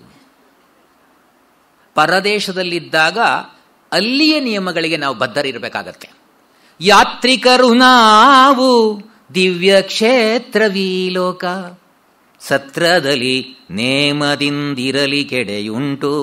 ರಾತ್ರಿ 3 ಹೊರಡೆನೆ ತೆರಳಿದೊಡೆ, ಪಾರುಪತ್ಯದವ ಮೆಚ್ಚುವನು ಮಂಕುತಿಮ್ಮ. ಯಾತ್ರಿಕರು ನಾವು ದಿವ್ಯ ಕ್ಷೇತ್ರವೀಲೋಕ. ಏನು ಅದ್ಭುತವಾಗಿ ಕಲ್ಪನೆ ಮಾಡ್ಕೊಂಡು ಬರೆದಿದ್ದಾರೆ. ನಾವೆಲ್ಲ ಯಾತ್ರಿಕರೇ ಅಲ್ವಾ? ಒಂದು ಸಣ್ಣ BTS ಬಸ್ ಹತ್ತೀವಿ ನೋಡಿ, ಹತ್ತುವಾಗ ಫುಲ್ಲು ರಶ್ ಇದ್ರೆ ಹಿಂದ್ಗಡೆ ಮಾತ್ರ ಒಂದು ಸೀಟ್ ಇದೆ, ಹೋಗಿ ಪಕ್ಕ ಕುತ್ಕೊಂಡ್ಬಿಡ್ತೀವಿ. ಮುಂದ್ಗಡೆ ಎಲ್ಲ ಸೀಟ್ ಖಾಲಿ ಇದ್ರೆ ಹಿಂದ್ಗಡೆ ಹೋಗ್ತೀವ? ಸರಿ, ಹಿಂದ್ಗಡೆ ಕೂತ್ಕೊಂಡಿರ್ತಾರೆ, ಮುಂದಿಂದು ಒಂದು ಸೀಟ್ ಖಾಲಿ ಆಯ್ತು, ಮತ್ತೆ ಅಲ್ಲೋಗಿ ಕೂತ್ಕೊಂಡಾಯ್ತು. ಆಮೇಲೆ ಇನ್ನೂ ಮುಂದೆ ಅಲ್ಲೋಗಿ ಕೂತ್ಕೊಂಡಾಯ್ತು. ಅಂದ್ರೆ ಎಲ್ಲೂ ಸಾಮಾನ್ಯ ನಾವು ಎಲ್ಲಿ ಕೂತ್ಕೊಂಡಿರ್ತೀವೋ, ಎಲ್ಲಿರ್ತೀವೋ ಅಲ್ಲಿ ತೃಪ್ತಿ ಪಡುವ ಅಭ್ಯಾಸವೇ ಇಲ್ಲ. ಮೆಡಿಕಲ್ ಶಾಪ್ ಇಟ್ಕೊಂಡವರಿಗೆ ತಲೆನೋವು ಏನಾದ್ರು ಬಂದರೆ ಎದುರುಗಡೆ ಹೋಟೆಲಿಗೆ ಹೋಗಿ ಕಾಫಿ ಕುಡಿತಾರಂತ. ಆದರೆ ಕಾಫಿ ಹೋಟೆಲ್ ಇಟ್ಕೊಂಡವನಿಗೆ ನಾನು ತಲೆನೋವು ಬಂದರೆ ಎದುರುಗಡೆ ಮೆಡಿಕಲ್ ಶಾಪಿಗೆ ಬಂದು ಅರ್ಧ ಟ್ಯಾಬ್ಲೆಟ್ ತಿನ್ಕೊಂಡು ಹೋಗ್ತಾನೆ. ಅಂದರೆ ಯಾವನು ಎಲ್ಲಿ ಇರ್ತಾನೋ ಅಲ್ಲಿ ತೃಪ್ತಿ ಪಡುವ ಅಭ್ಯಾಸವೇ ಇಲ್ಲ ನಮಗೆ. ಅದಕ್ಕೆ ಎಲ್ಲಿ ನಾವು ಹೇಗಿರ್ತೀವೋ ಅಲ್ಲಿ ಸಂತೋಷ ಪಡುವಂಥದ್ದನ್ನ ನಾವು ಕಲ್ತ್ಕೋಬೇಕು. ಅದಕ್ಕೆ ಯಾತ್ರಿಕರು ನಾವು ದಿವ್ಯ ಕ್ಷೇತ್ರವೀಲೋಕ, ಸತ್ರದಲ್ಲಿ ನೇಮದಿಂದಿರಲಿ ಕೆಡೆಯುಂಟು. ಒಂದು ಸತ್ರ ಇದೆ. ನಾವು ಧರ್ಮಸ್ಥಳಕ್ಕೋ ಅಥವಾ ಉಡುಪಿಯೋ ಹೋಗ್ತೀವಿ. ಧರ್ಮಸ್ಥಳಕ್ಕೆ ಹೋದ್ರೆ ಒಂದು ಚೌಲ್ಟ್ರಿಲಿ ನಾವು ಇರ್ತೇವೆ. ಬೆಂಗಳೂರಿಂದನೋ ಅಥವಾ ಈ ಹೊರಗಡೆಯಿಂದ ಅಲ್ಲಿಗೆ ಹೋದಾಗ ಅಲ್ಲಿ ಸೆಕೆ ಜಾಸ್ತಿ ಇರುತ್ತೆ. ಅಲ್ಲಿ ಏನು ನಮಗೆ ಬಿಸಿನೀರು ಇದೆಯಾ ಅಂತ ಕೇಳಿದರೆ, ಇಲ್ಲ ಸ್ವಾಮಿ, ನಂಗೆ ಬಿಸಿನೀರು ಇಲ್ಲದೆ ಸ್ನಾನ ಮಾಡಲ್ಲ ನಾನು ಅಂದರೆ, ಬೇಕಾದ್ರೆ ಬಿಡಿ, ಸ್ನಾನ ಮಾಡಿ, ಇಲ್ಲದ್ರೆ ಬಿಡಿ ಅಂತ. ನಾನು ಇಲ್ಲಿ ಕೊಡುವ ವ್ಯವಸ್ಥೆ ಇಲ್ಲ ಮಾರ್ಯಾರೆ, ಮುಗಿದೋಯ್ತು. ಬೇಕಾದ್ರೆ ಇರಬೇಕು. ಆಮೇಲೆ 3 ದಿವಸ ಅಷ್ಟೇ ಅವಕಾಶ. ಫ್ರೀಯಾಗಿ ಊಟ ಸಿಗುತ್ತೆ ಅಂತ 15 ದಿವಸ ಜಾಂಡಿ ಹೊಡೆದಲ್ಲಿ ಇರಂಗಿಲ್ಲ ನೋಡಿ. ಅಲ್ಲೆಲ್ಲ ಪಾರ್ಪತಿಯರು ಎದುರುಗಡೆ ನಿಂತ್ಕೊಂಡಿರ್ತಾರೆ ಬಾಗಿಲಲ್ಲಿ. 1 ದಿವಸ ಏನೂ ಹೇಳಲ್ಲ, ಊಟ ಮಾಡ್ಕೊಂಡು ಹೋಗಿ, ಖುಷಿ ಆಯಿತು. 2ನೇ ದಿವಸ ಏನೂ ಹೇಳಲ್ಲ, ಹೀಗೆ ನೋಡ್ಕೊಂಡು ಹೋಗ್ತಾರೆ. 3ನೇ ದಿವಸ ಒಂದು ಸ್ವಲ್ಪ ನೋಡಿಬಿಡ್ತಾರೆ. 4ನೇ ದಿವಸ ಅಂತಾರೆ. ಏನು ಬರೇ ಇದು ಕಣ್ಣು ನೋಟದಲ್ಲೇ ಗೊತ್ತಾಗಬೇಕು ನಮಗೆ. 4ನೇ ದಿವಸ ಆಯಿತು, ಫ್ರೀಯಾಗಿ ಸಿಗುತ್ತೆ ಅಂತ ಬರಬಾರ್ದಿತ್ತು ಅಂತ. 5ನೇ ದಿವಸ ಹೊರಗಡೆ ಹಾಕ್ತಾರೆ ಅಷ್ಟೇ. ಯಾತ್ರಿಕರು ನಾವು ದಿವ್ಯ ಕ್ಷೇತ್ರವೀಲೋಕ, ಸತ್ರದಲ್ಲಿ ನೇಮದಿಂದಿರಲಿ ಕೆಡೆಯುಂಟು. ರಾತ್ರಿ 3 ಹೊರಡೆನೆ ತೆರಳಿದೊಡೆ, ಪಾರುಪತ್ಯದವ ಮೆಚ್ಚುವನು ಮಂಕುತಿಮ್ಮ. 3 ರಾತ್ರಿ ಆಯಿತು, ಹೊರಟು ಬಿಡಪ್ಪ ಅಂತ ಹೊರಟ ತಕ್ಷಣ ಅವನು ಕರೆ ಬಂದ ತಕ್ಷಣ ಹೊರಟು ನಿಂತು ಬಿಡ್ಬೇಕಂತೆ. ಆವಾಗ ಅವನಿಗೆ ಖುಷಿ ಆಗುತ್ತಂತೆ. ತುಂಬ ಅಂಟಿಕೊಳ್ಳಿಲ್ಲ ಇವನು, ಅಂಟು ಕೆಲಸ ಮಾಡಿಲ್ಲ, ಬಾ ಅಂತ ಕರ್ಕೊಂಡು ಹೋಗ್ತಾನಂತೆ. ಹಾಗೆ ನಾವು ಬದುಕಬೇಕು. ಪಾರುಪತ್ಯದವ ಮೆಚ್ಚುವನು ಮಂಕುತಿಮ್ಮ. ಆ ರೀತಿ ನಾವು ಏನನ್ನೂ ಅಂಟಿಸಿಕೊಳ್ಳದೇನೆ ಬದುಕಬೇಕು ಅಂತ ರಾಮಾಯಣದ ಅನೇಕ ಕಥೆಗಳನ್ನು, ಆ ಕನೆಯ ತತ್ವಗಳನ್ನು DVG ಕಗ್ಗದಲ್ಲಿ ಅಳವಡಿಸ್ತಾರೆ. ಬರೇ ಪಾತ್ರಗಳನ್ನು ಅವರು ಒಂದೊಂದು ಪಾತ್ರನ ಎಷ್ಟು ಅದ್ಭುತವಾಗಿ ಅದನ್ನು ಚಿತ್ರಿಸ್ತಾರಲ್ಲಿ. ಒಂದೊಂದು ಪಾತ್ರವೂ ಕೂಡ ನಮಗೆ ಸಂದೇಶವನ್ನು ಕೊಡುವಂಥದ್ದು. ಹೇಗೆ ಬದುಕಬೇಕು, ಅಂಟಿಲ್ದೆ ಹೇಗೆ ಬದುಕಬೇಕು. ಮುಳುಗದಿರು ಜೀವನದ ತೆರೆಯ ಮೇಲೀಜುತಿರು, ಒಳಿತನಾಗಿಸು ಕೊಳುತ ಸಂತಸವ, ಕಳವಳಂ ಬಡದೆ ನಡೆ ಕಡೆಯ ಕರೆ ಬಂದಂದು, ಮಿಳಿತನಿರು ವಿಶ್ವದಲ್ಲಿ ಮಂಕುತಿಮ್ಮ. ವಿಸ್ತಾರದಿಂಬಾಳು ವೈಶಾಲ್ಯದಿಂಬಾಳು, ಕತ್ತಲೆಯ ಮೊಡಕ ಮೂಲೆಗಳ ಸೇರದಿರು. ಭಾಸ್ಕರನನುಗ್ರಹವೇ ನೂತ್ನ ಜೀವನ ಸತ್ವ, ಮೃತ್ಯು ನಿನಗಲ್ಪತೆಯೋ ಮಂಕುತಿಮ್ಮ.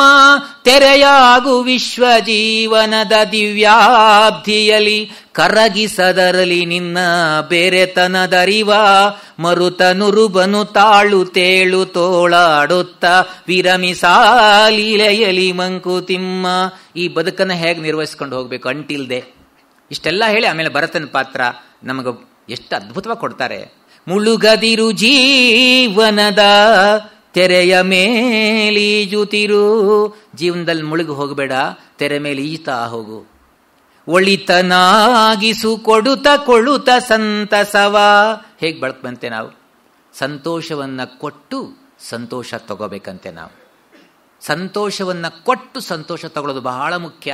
ನಾನೇ ಸಂತೋಷ ಪಡ್ತೀನಿ ಅಂದರೆ ಸಂತೋಷ ಜಾರಿ ಹೋಗುತ್ತೆ. ನಿಜವಾದ ಸಂತೋಷ ಇರುವುದು ಬೇರೆಯವರ ಮುಖವನ್ನು ನೋಡಿ ನಕ್ಕಾಗ ಆ ನಗುವನ್ನು ನೋಡಿ ನಾವು ನಗಲಿಕ್ಕೆ ಶುರು ಮಾಡಬೇಕು. ಅದು ಬೇರೆಯವರಿಗೆ ಸಂತೋಷ ಕೊಟ್ಟು ನೀನು ಸಂತೋಷ ತಗೋ. ಎಲ್ಲ ಪ್ರಕೃತಿ ನಮಗೆ ಪಾಠ ಮಾಡುತ್ತೆ. ಕಡಲ ಅಲೆ ಲತೆ ಹೂವು ಮುಗಿಲ ಹನಿ ತಂಗಾಳಿ ಚಿಂತಿಸುತ್ತ ಕೊರಗುವುದೇ ಇರುವಿಕೆಯ ಪರಿಗೆ. ಸುಖ ತಂದು ತಾನಲಿದು ಅಗಲುವುದೇ ಜೀವನವೋ ಇರುವಷ್ಟು ದಿನ ನಮದು ಮುದ್ದು ರಾಮ. ಕಡಲ ಅಲೆ ಲತೆ ಹೂವು ಮುಗಿಲ ಹನಿ ತಂಗಾಳಿ ಚಿಂತಿಸುತ್ತ ಕೊರಗುವುದೇ ಇರುವಿಕೆಯ ಪರಿಗೆ. ಸುಖ ತಂದು ತಾನಲಿದು ಅಗಲುವುದೇ ಜೀವನವ ಇರುವಷ್ಟು ದಿನ ನಮದು ಮುದ್ದು ರಾಮ. ಮುದ್ದುರಾಮನ ಮನಸ್ಸಲ್ಲಿ ಕೇಸಿ ಶಿವಪ್ಪ ಹೇಳ್ತಾರೆ ಇದನ್ನ. ಕಡಲ ಅಲೆ, ಕಡಲ ಅಲೆ ಇದೆಯಲ್ಲ, ಯಾರು ನೋಡ್ಲಿ ಬಿಡ್ಲಿ ಎಷ್ಟು ಚೆನ್ನಾಗಿ ಏಳೋದು ಬೀಳೋದು ಏಳೋದು ಬೀಳೋದು, ಇದೇ ಒಂದೇ ಥರ ಕೆಲಸ ಮಾಡ್ತೀನಿ. ನೀ ಕಾಮೆಂಟ್ ಇಲ್ಲ, ನಾನು ಕೆಲಸ ನಾನು ಮಾಡ್ತೀನಿ ಅಷ್ಟೇ. ಕಡಲ ಅಲೆ ಲತೆ ಹೂವು ಬಳ್ಳಿಯ ಹೂವು ಮುಗಿಲ ಹನಿ ತಂಗಾಳಿ ಇವೆಲ್ಲ ಚಿಂತಿಸುತ್ತ ಕೊರಗುವುದೇ ಇರುವಿಕೆಯ ಪರಿಗೆ. ತಾನಿದ್ದೇನೋ ಇಲ್ವೋ ಅಂತ ಚಿಂತಿಸ್ತಾ ಕೂತ್ಕೊಳ್ಳುತ್ತಾ ಉದ್ದೇಶ ಅವೆಲ್ಲ ಎಷ್ಟು ಚೆನ್ನಾಗಿ ಕೆಲಸ ಮಾಡ್ತವೆ. ಸುಖ ತಂದು ತಾನಲಿದು ಅಗಲುವುದೇ ಜೀವನವೋ. ಇರುವಷ್ಟು ಕಾಲ ಬೇರೆಯವರು ಸುಖ ಕೊಟ್ಟು ನಾವು ಸುಖ ಪಡಿಬೇಕಂತೆ, ಆಗಲಿ ಹೋಗ್ಬೇಕಂತೆ. ಆಮೇಲೆ ಇದೇ ಜೀವನ. ನಾನೊಬ್ಬನೇ ಸುಖ ಪಡ್ತೀನಿ ಅಂದರೆ ಸುಖ ಅಲ್ಲ ಅದು. ಯೋಚನೆ ಮಾಡಿ, 4 ಜನರ ಜೊತೆಗೆ ಹಂಚಿದಾಗ ಇವತ್ತೆಲ್ಲ ಬರೇ ಮನಸ್ಸುಗಳ ನಡುವೆ ಗೋಡೆ. ಮನೆಯಲ್ಲೂ ಗೋಡೆಗಳ ಸಂಖ್ಯೆ ಜಾಸ್ತಿ. ಹಿಂದೆ ತುಂಬು ಕುಟುಂಬ, ಅವಿಭಕ್ತ ಕುಟುಂಬದಲ್ಲಿ ಬದುಕ್ತಾ ಇದ್ರು. ಈಗ ಮಕ್ಕಳ ಹತ್ರ ಕುಟುಂಬ ಅಂದ್ರೆ ಏನು ಅಂದರೆ ನೇರ ಉತ್ತರ ಕೊಡ್ತಾವೆ, ಗಂಡ ಹೆಂಡತಿ ಒಟ್ಟಿಗೆ ಬದುಕುವ ಕುಟುಂಬವೇ ಕುಟುಂಬ ಅಂತ. ಅದು ಕಷ್ಟ ಆಗಿಬಿಟ್ಟಿದೆ. ಆ ಒಂದು ಎಲ್ಲರ ಸಂಪರ್ಕ ಇದೆಯಲ್ಲ, ಸಂಪರ್ಕದೊಟ್ಟಿಗೆ ಬದುಕುವುದು. ದೇವಿಜಿ ಬಹಳ ಚೆನ್ನಾಗಿ ಹೇಳ್ತಾರೆ, ನಾವು ಒಬ್ಬರೇ ಮನೇಲಿ ಇದ್ದರೆ ಸಂತೋಷವಾ? ಪ್ರಶ್ನೆ ಮಾಡಿ. ಎಲ್ಲ ಗಂಡನೋ ಹೆಂಡತಿನೋ ಅವೆಲ್ಲ ಊರಿಗೋ ಎಲ್ಲ ಹೋಗಿದ್ದಾರೆ, ತೀರ್ಥಯಾತ್ರೆಗೆಲ್ಲ ಹೋಗಿದ್ದಾರೆ, ಒಬ್ಬರೇ ಇದ್ದಾರೆ ಮನೇಲಿ. ಊಟ ಮಾಡ್ಕೋಬೇಕು ಅಂತ ಅನ್ಸುತ್ತಾ, ಅಡುಗೆ ಮಾಡ್ಕೋಬೇಕು ಅನ್ಸುತ್ತಾ? ಮಹಿಳೆಯರಾದರೆ ಸ್ವಲ್ಪ ಅನ್ನ ಮಾಡ್ಕೊಳ್ತಾರಷ್ಟೆ. ಅನ್ನ ಮಾಡ್ಕೊಂಡು ಉಪ್ಪಿನಕಾಯಿ ರಸ ಹಾಕ್ಕೊಂಡು ಅಥವಾ ಏನು ಅಪ್ಪೆಕಾಯಿ ಗೊಜ್ಜೋ ಏನೋ ಹಾಕೊಂಡು ಕಲ್ಸ್ಕೊಂಡು ಊಟ ಮಾಡಿಬಿಡ್ತಾರೆ. ಅಯ್ಯೋ ಯಾರೂ ಇಲ್ಲ, ಏನು ಅಡುಗೆ ಮಾಡೋದು ಅಂತ. ಅಂದರೆ ಒಳಗಡೆ ಅಂತರಾತ್ಮ ಎಲ್ಲರ ಜೊತೆಗೆ ಬೆರೆ ಅಂತ ಪ್ರಯತ್ನ ಮಾಡ್ತಾ ಇರುತ್ತಲ್ವಾ, ಉತ್ತೇಜನ ಕೊಡ್ತಾ ಇರುತ್ತಲ್ವಾ. ಒಬ್ಬನು ಊಟದಲ್ಲಿ ಸವಿಯಿಲ್ಲ ಸೊಗವಿಲ್ಲ, ಇಬ್ಬರಾಗುವೆನೆಂದನಂತೆ ಪರಬೊಮ್ಮಂ. ಹೆಬ್ಬದುಕಿ ನೊಂಟಿತನದೊಳ್ ಅದೇನು ಬದುಕುವೆಯೋ ತಬ್ಬಿಕೊಳೋ ವಿಶ್ವವನು ಮಂಕುತಿಮ್ಮ. ಎಷ್ಟು ಅದ್ಭುತವಾಗಿ ವಸುದೈವ ಕುಟುಂಬಕಂ ಭಾವವನ್ನು ತುಂಬಿದ್ದಾರೆ ಇಲ್ಲಿ. ಒಬ್ಬನು ಊಟದಲ್ಲಿ ಸವಿಯಿಲ್ಲ ಸೊಗವಿಲ್ಲ. ಒಬ್ಬನೇ ಮನೇಲಿ ಊಟ ಮಾಡ್ತಾ ಇದ್ರೆ ರುಚಿನೂ ಇಲ್ಲ, ಸುಖವೂ ಇಲ್ಲ. ಒಬ್ಬನೇ ಇದ್ನಂತೆ ಭಗವಂತ. ನಾನೊಬ್ಬನೇ ಇದ್ರಿ ಅಂತ ಬದುಕು ಅಂತ ಸೃಷ್ಟಿ ಶುರು ಮಾಡ್ದ. ಸೃಷ್ಟಿ ಮಾಡಿ ಮಾಡಿ ಸೃಷ್ಟಿಯಲ್ಲೇ ಎಂಜಾಯ್ಮೆಂಟ್ ಮಾಡ್ತಾನೆ ಇದ್ನಂತೆ. ಆಮೇಲೆ ಕೊನೆಗೆ ಅಂತಿಮ ಸೃಷ್ಟಿ ಅಂತ ನಮ್ಮನ್ನು ಸೃಷ್ಟಿ ಮಾಡ್ದ. ಡಿ ವಿ ಜಿ ಎಷ್ಟು ತಮಾಷೆಗೆ ಒಂದು ಕಡೆ ಹೇಳ್ತಾರೆ, ಎಷ್ಟು ನವಿರಾದ ಹಾಸ್ಯ ಇದೆ ಅಂದರೆ, ಬ್ರಹ್ಮ ಸೃಷ್ಟಿ ಮಾಡ್ತಾ ಮಾಡ್ತಾ ಅವನಿಗೆ ಅವನ ಬಗ್ಗೆ ಅವನ ಕೈಚಳಕವನ್ನೇ ಅವನು ಪರೀಕ್ಷೆ ಮಾಡ್ಕೋಬೇಕು ಅಂತ ಅನಿಸ್ತಂತೆ. ನೋಡು, ಒಂದೇ ಕೈಯಲ್ಲಿ ಒಂದು ಸೃಷ್ಟಿ ಮಾಡಿಬಿಡುವ ಅಂತ ಮಾಡಿಬಿಟ್ಟ. ಒಂದು ಪ್ರಾಣಿ ಆಯಿತು. ಮತ್ತೊಂದು ಕೈಯಲ್ಲಿ ಒಂದೇ ಕೈಯಲ್ಲಿ ಸೃಷ್ಟಿ ಮಾಡುವ, 2 ಕೈಯಲ್ಲಿ ಒಂದು ಸೃಷ್ಟಿ ಮಾಡ್ದ, ಅದೊಂದು ಪ್ರಾಣಿ ಆಯಿತು. ಅಷ್ಟಕ್ಕದಿಲ್ಲ, ಭಾಳ ಚಂದ ಕಾಣಿಸ್ತವೆ ಅಂತ 2 ಸೇರಿಸಿದ್ದಂತೆ, ಅದು ಮತ್ತೊಂದು ಪ್ರಾಣಿ ಆಯಿತು.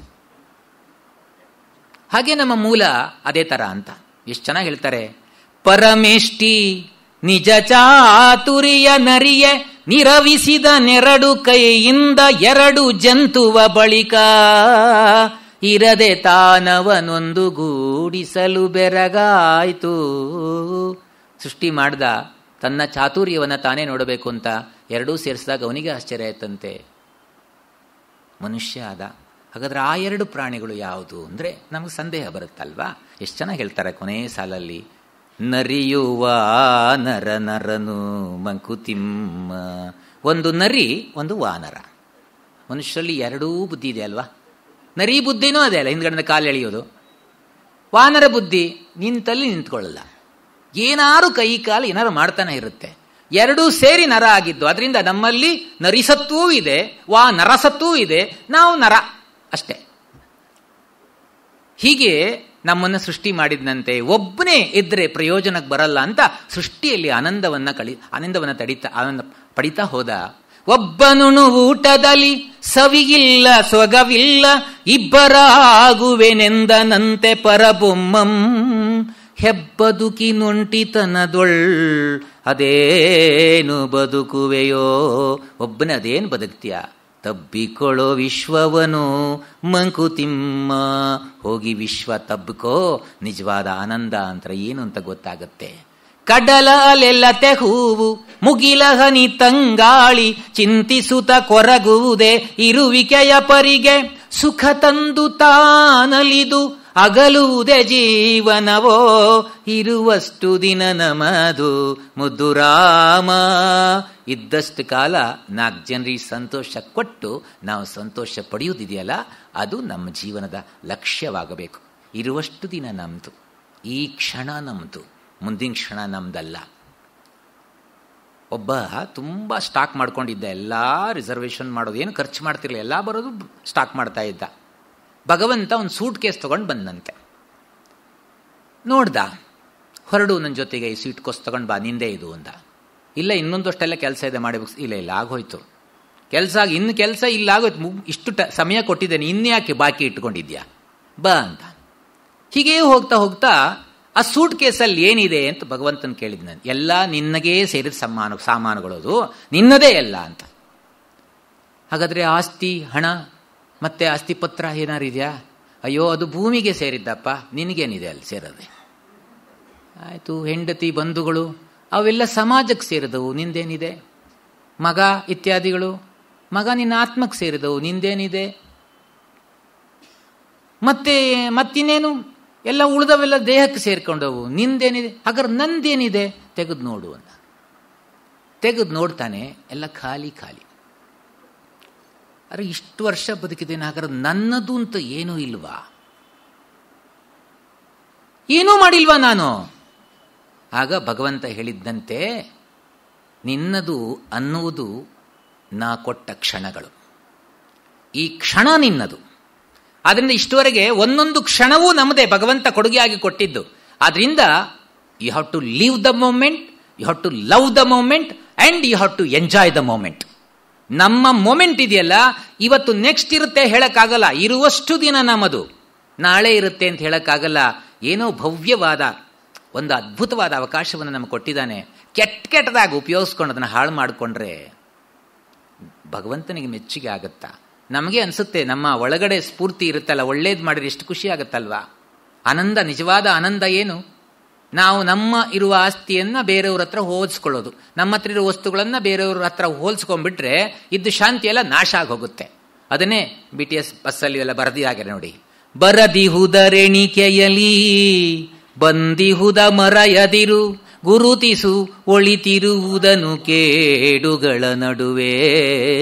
ಇರುವ ಭಾಗ್ಯವ ನೆನೆದು ಬಾರೆನೆಂಬುದನು ಬಿಡು, ಹರುಷಕಿದು ದಾರಿಯಲೋ ಮಂಕುತಿಮ್ಮ. ಬರದಿಹುದರೆಣಿಕೆಯಲಿ ಬಂದಿಹುದ ಮರೆಯದಿರು. ನಿಜವಾದ ಆನಂದ ನಮ್ಗೆಲ್ಲಿಂದ ಸಿಗುತ್ತೆ? ಬರ್ದೇ ಇದ್ರ ಕಡೆ ಗಮನ ಕೊಡಬೇಡ. ನಾವು ಬರ್ದೇ ಇದ್ರ ಕಡೆನೇ ಯೋಚನೆ ಮಾಡೋದು. ಬರದಿಹುದರೆಣಿಕೆಯಲಿ ಬಂದಿಹುದ ಮರೆಯದಿರು, ಗುರುತಿಸು ಒಳಿತಿರುವುದನು ಕೇಡುಗಳ ನಡುವೆ. ಅನೇಕ ಕೇಡುಗಳಿರ್ತವೆ, ಕೇಡುಗಳನ್ನು ನೋಡೋಕೆ ಹೋಗಬೇಡ, ಒಳ್ಳೆಯದನ್ನು ಗುರುತಿಸೋ ಪ್ರಯತ್ನ ಮಾಡು, ಒಳ್ಳೆಯವನಾಗ್ತಾ ಹೋಗ್ತೀಯ. ನಾವು ಹೇಗೆ ಯೋಚನೆ ಮಾಡ್ತೀವಿ, ಏನೇನು ತಗೋತೋ ಅದು ನಮ್ಮದು ಸಾಮಾನು ಆಸ್ತಿಗಳೆಲ್ಲ. ಒಳ್ಳೆಯದನ್ನು ಗುರುತಿಸ್ತಾ ಹೋಗ್ಬಿಟ್ರೆ ನಾವು ಒಳ್ಳೆಯವರಾಗ್ತೀವಿ. ಯಾವುದೋ ಒಂದು ಮರದಲ್ಲಿ, ಮಾವಿನ ಮರದಲ್ಲಿ ಗೂಡು ಕಟ್ಕೊಂಡಿತ್ತು ಅನ್ನೊಂದು ಪಕ್ಷಿ. ಅಷ್ಟೊತ್ತಿಗೆ ಆ ಮರ, ಆ ಕಾಡಿಗೆ ಬೆಂಕಿ ಬಿತ್ತು. ಬೆಂಕಿ ಹರ್ಕೊಂಡು ಬರ್ತಾ ಇದೆ. ಬೆಳಗ್ಗೆ ಎದ್ದು ಆ ಗುಬ್ಬಿ ನೋಡುತ್ತೆ, ಬೆಂಕಿ ಹರ್ಕೊಂಡು ಬಂದ ಇದೆ. ಮಾವಿನ ಮರ 10 ವರ್ಷ ನನಗೆ ಫ್ರೀಯಾಗಿ ಸೈಟ್ ಕೊಟ್ಟಿದೆ, ಆಶ್ರಯ ಯೋಜನೆಯಿಂದ ರದ್ದೆ, ಏನೂ ನನ್ನ ಕೇಳಿಲ್ಲ. ಜೊತೆಗೆ ಹಣ್ಣು ಕೊಟ್ಟಿದೆ, ಹೂ ಕೊಟ್ಟಿದೆ, ನೆರಳು ಕೊಟ್ಟಿದೆ, ಏನೆಲ್ಲ ಸಾಕಾರ ಮಾಡಿದೆ. ಪ್ರತಿಯಾಗಿ ನನ್ನಿಂದ ಏನನ್ನೂ ಬಯಸಲಿಲ್ಲ. ಇವತ್ತು ಬೆಂಕಿ ಹರಿದು ಬರ್ತಾ ಇದೆ, ನಾನೇನೋ ಹಾರ್ಕೊಂಡು ಹೋಗಿ ಉಳಿಸ್ಕೊಳ್ಬೋದು ನನ್ನನ್ನು. ಆದರೆ ಈ ಮರ ಸುಟ್ಟೋಗುತ್ತಲ್ಲ, ಇಷ್ಟು ವರ್ಷ ನನಗೆ ಆಶ್ರಯ ಕೊಟ್ಟಿದ್ದಕ್ಕೆ ನಾನೇನಾದರೂ ಮಾಡಬೇಕಲ್ಲ ಅಂತ ಬೆಳಗ್ಗೆ ಎದ್ದ ತಕ್ಷಣ ಹಾರೋಯ್ತಂತೆ. ಹಾರೋಗಿ ಒಂದು ಕೊಳಕ್ಕೆ ಹೋಗಿ ಕೊಕ್ಕನ್ನು ಅದ್ದುಕೊಂಡು ಬಂದು ಸೀದಾ ಬೆಂಕಿಗೆ ಒಂದೊಂದೇ ತೊಟ್ಟ ಹಾಕ್ತಾ ಇದೆ. ಇಡೀ ಸಾಯಂಕಾಲದವರೆಗೂ ಮಾಡಿದೆ ಅದು ಕೆಲಸ. ಅಲ್ಲೆಲ್ಲ ಊರಿನವರೆಲ್ಲ ಪೈಪು, ಹಂಡೆ, ಕೊಡಪಾನದೆಲ್ಲ ನೀರು ಹಾಕ್ತಿದ್ದಾರೆ. ಆದರೂ ಅದು ನೀರು ಆರ್ತಾ ಇಲ್ಲ. ಸಂಜೆ ಕಾಣದೆ ಮಸುಕಾಯ್ತು, ಇನ್ನು ಮಾಡ್ಲಿಕ್ಕೆ ಆಗಲಿಲ್ಲ. ಬಂದು ಗೂಡಿನ ಪಕ್ಕದಲ್ಲಿ ಕೂತ್ಕೊಂತಂತೆ, ಬೇಜಾರು ಮಾಡ್ಕೊಂಡು, ಅಯ್ಯೋ ಆಗ್ಲಿಲ್ವಲ್ಲ ನನ್ನ ಹತ್ರ. ಅದೇ ಕೊಂಬೆಲಿ ಒಂದು ಮಂಗ ಕೂತ್ಕೊಂಡಿತ್ತಂತೆ. ಮಂಗ ಕೇಳ್ತಂತೆ, ನಿನಗೆ ತಲೆ ಸರಿ ಇದೆಯಾ ಅಂತ. ಯಾಕಣ್ಣ ಅಂತು. ಅಲ್ಲ, ಅಲ್ಲಿ ಜನ ಎಲ್ಲ ಕೊಡಪಾನದಲ್ಲಿ, ಪೈಪಲ್ಲಿ, ಹಂಡೆಲೆಲ್ಲ ನೀರು ತುಂಬಿಸ್ಕೊಂಡು ಹಾಕ್ತಾ ಇದ್ದಾರೆ, ಆದರೂ ಆ ಬೆಂಕಿ ಆರ್ತಾ ಇಲ್ಲ. ನೀನು ಆಫ್ಟರ್ ಆಲ್ ಹೋಗಿ ಇಡೀ ದಿವಸ ಒಂದೊಂದು ಡ್ರಾಪ್ ತಂದು ಹಾಕ್ತಿದೆಯಲ್ಲ, ಬುದ್ಧಿ ಇದೆಯಾ ಅಂತ.